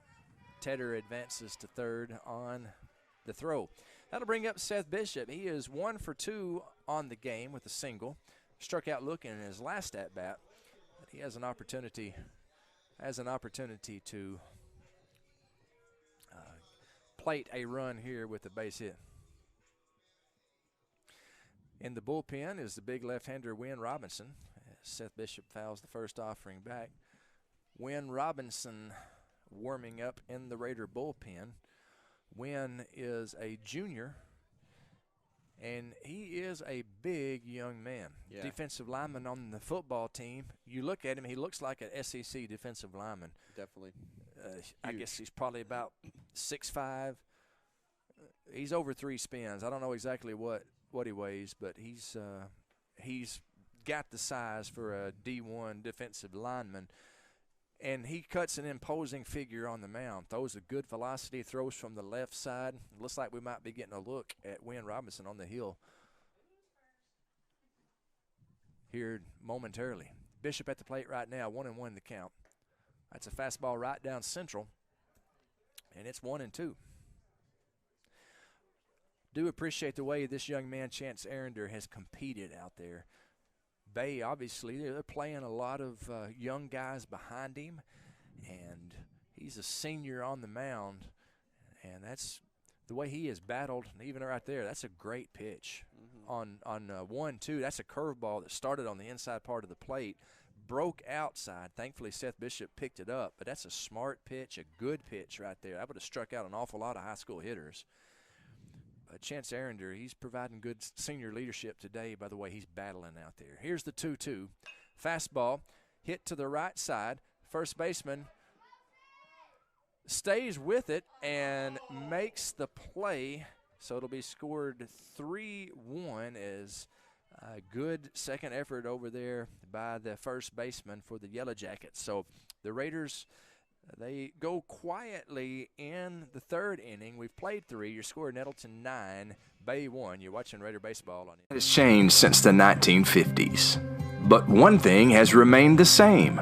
Sue's Drugstore is still keeping Nettleton healthy. Albert and Shirley Sue founded Sue's Drug in 1959, and today their grandson Tyler continues their tradition of fast, friendly, professional service. Sue's Drugstore, keeping Raider pride healthy and alive since 1959.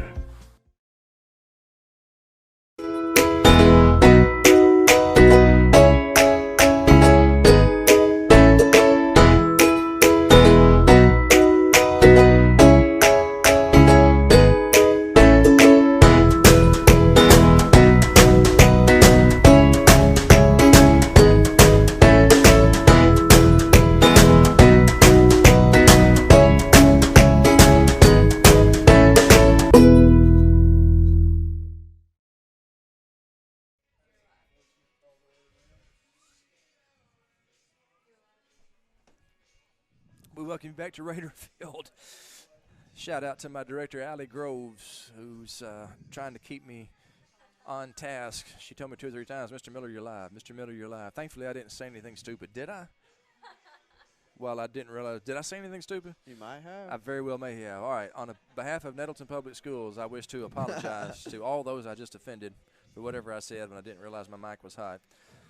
The views expressed by the TMC do not always reflect the views of Nettleton Public Schools. Hey, we got a brand new pitcher. It's Wynn Robinson. Big, strong left-hander, Wynn Robinson. And let me just tell you this. I'm glad I ain't got a bat against this guy. He throws hard, and he is a tough young man.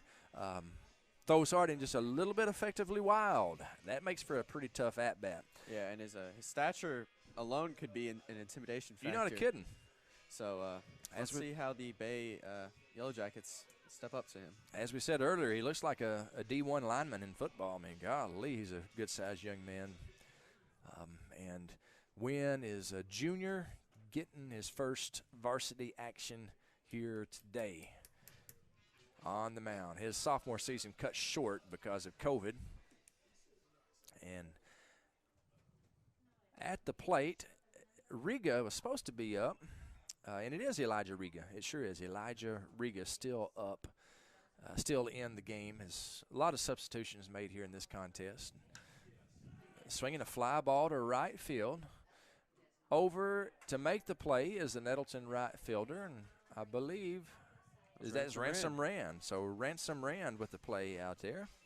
Nice job by Ransom, and a nice job by Wynn, retiring the first batter that he has faced. That'll bring up number 24, Dylan Yancey.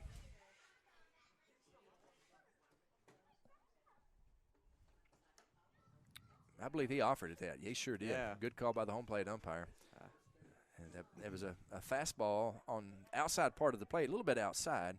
Probably would have been called a ball, but enough heat on it. And woo, that's a good pitch right there. Wynn coming inside and doesn't get the call. The ball's a little bit inside, so 1-1 the count to Dylan Yancey. He hit into a fielder's choice his first at-bat. He's 0 for 1 on the day. So Wynn misses with the 1-1. That runs the count to 2-1 against Yancey. Raiders won the opener of this doubleheader in thrilling fashion. Holy cow.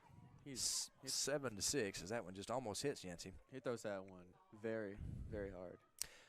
Throws the ball with good velocity, and as we said, he's just a little bit wild at times, which makes for a very uncomfortable at-bat.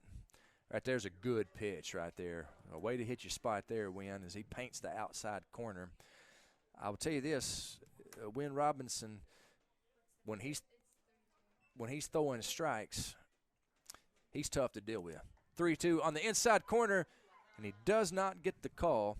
Thought he might have rung him up right there, but that's a walk to Yancey, and it brings up Kai Cummings, the right fielder. Wynn Robinson going from the stretch, and again, just like Cope Dirty before him, he is a left-hander looking right at the base runner when he's on first base. That's a tremendous advantage. Nice pitch there by Wynn, getting ahead of the count. Kai Cummings. In his first at-bat, Cummings drew a walk. Batting for the second time today. 0-1, good pitch and a nice rip there by Kai Cummings. Like a fastball on the inside part of the plate. Got a little bit too much of the plate, and Kai Cummings made him pay for that. So first and second for the Yellow Jackets with 1 out. Lineup will turn over. Easton Fletcher started at shortstop. Then they moved him to catcher. I don't know where he's at now, but he's batting leadoff. I know that.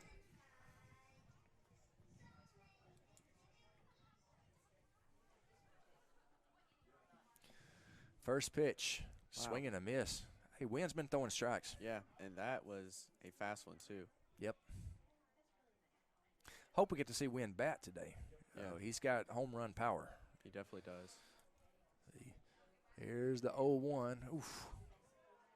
Just almost hit him. Thankfully, it did not. But on the wild pitch, the runners are going to advance. I believe it's going to be a light week for the Raiders next week. They've got one game next week, I believe, if memory serves correctly. I don't have a schedule in front of me, but I believe they just have one game next week. So you would think that maybe anybody who needs to get a little work in today is going to be able to without being worried about us being shorthanded next week. Here's the 2-1 from Wynn Robinson. Fastball inside, and it hit him.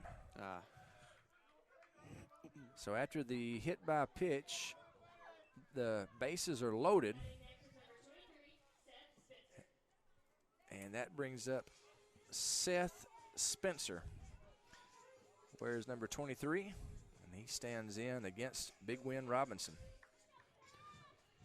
And if I'm reading this right, he's a freshman, Seth Spencer, class of 2024, if I'm reading my roster right. This is not a comfortable at-bat for Seth Spencer. Batting from the left side against a big, strong left-hander who throws a good velocity. It's a tough at-bat for Spencer. Yeah. With the bases loaded and one down, it'd be nice for Wynn to pick up a double play ball right here. He throws it behind him, and the runners do not advance. Third base coach giving some coaching down there and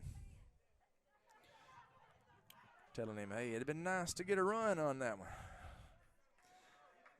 Luckily for the Raiders, we catch a break on the wild pitch. That was a wild pitch. No runners advance.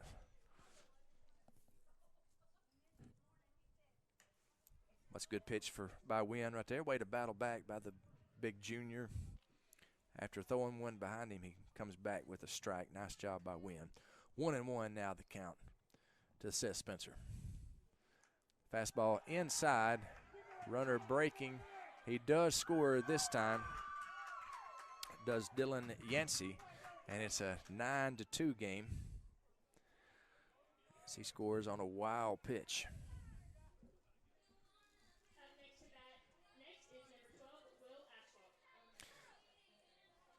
That'll bring up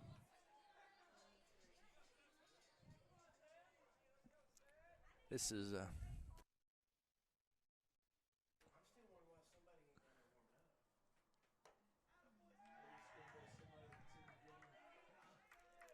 Wynn misses with that one. Makes it 3-1, and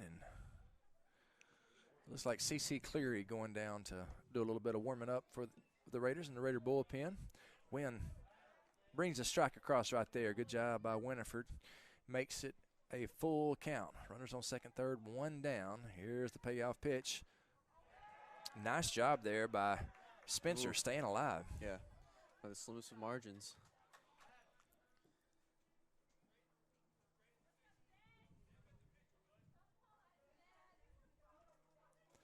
Here's a 3-2. Steve Wright called. Great pitch by Wynn Robinson as he painted the outside corner with a fastball. That's the second out of the inning, and that was a big pitch for Big Wynn. Right when he needed it, and he stayed composed like a run just scored, and he was cool, calm, collected, saying, "No, I'm gonna get this strikeout and get an out." Well, he's got the ability for sure, as you said, cool, calm, collected. If he can stay that way and just keep on making that next pitch, make that next pitch, Wynn can be a very good hand for us.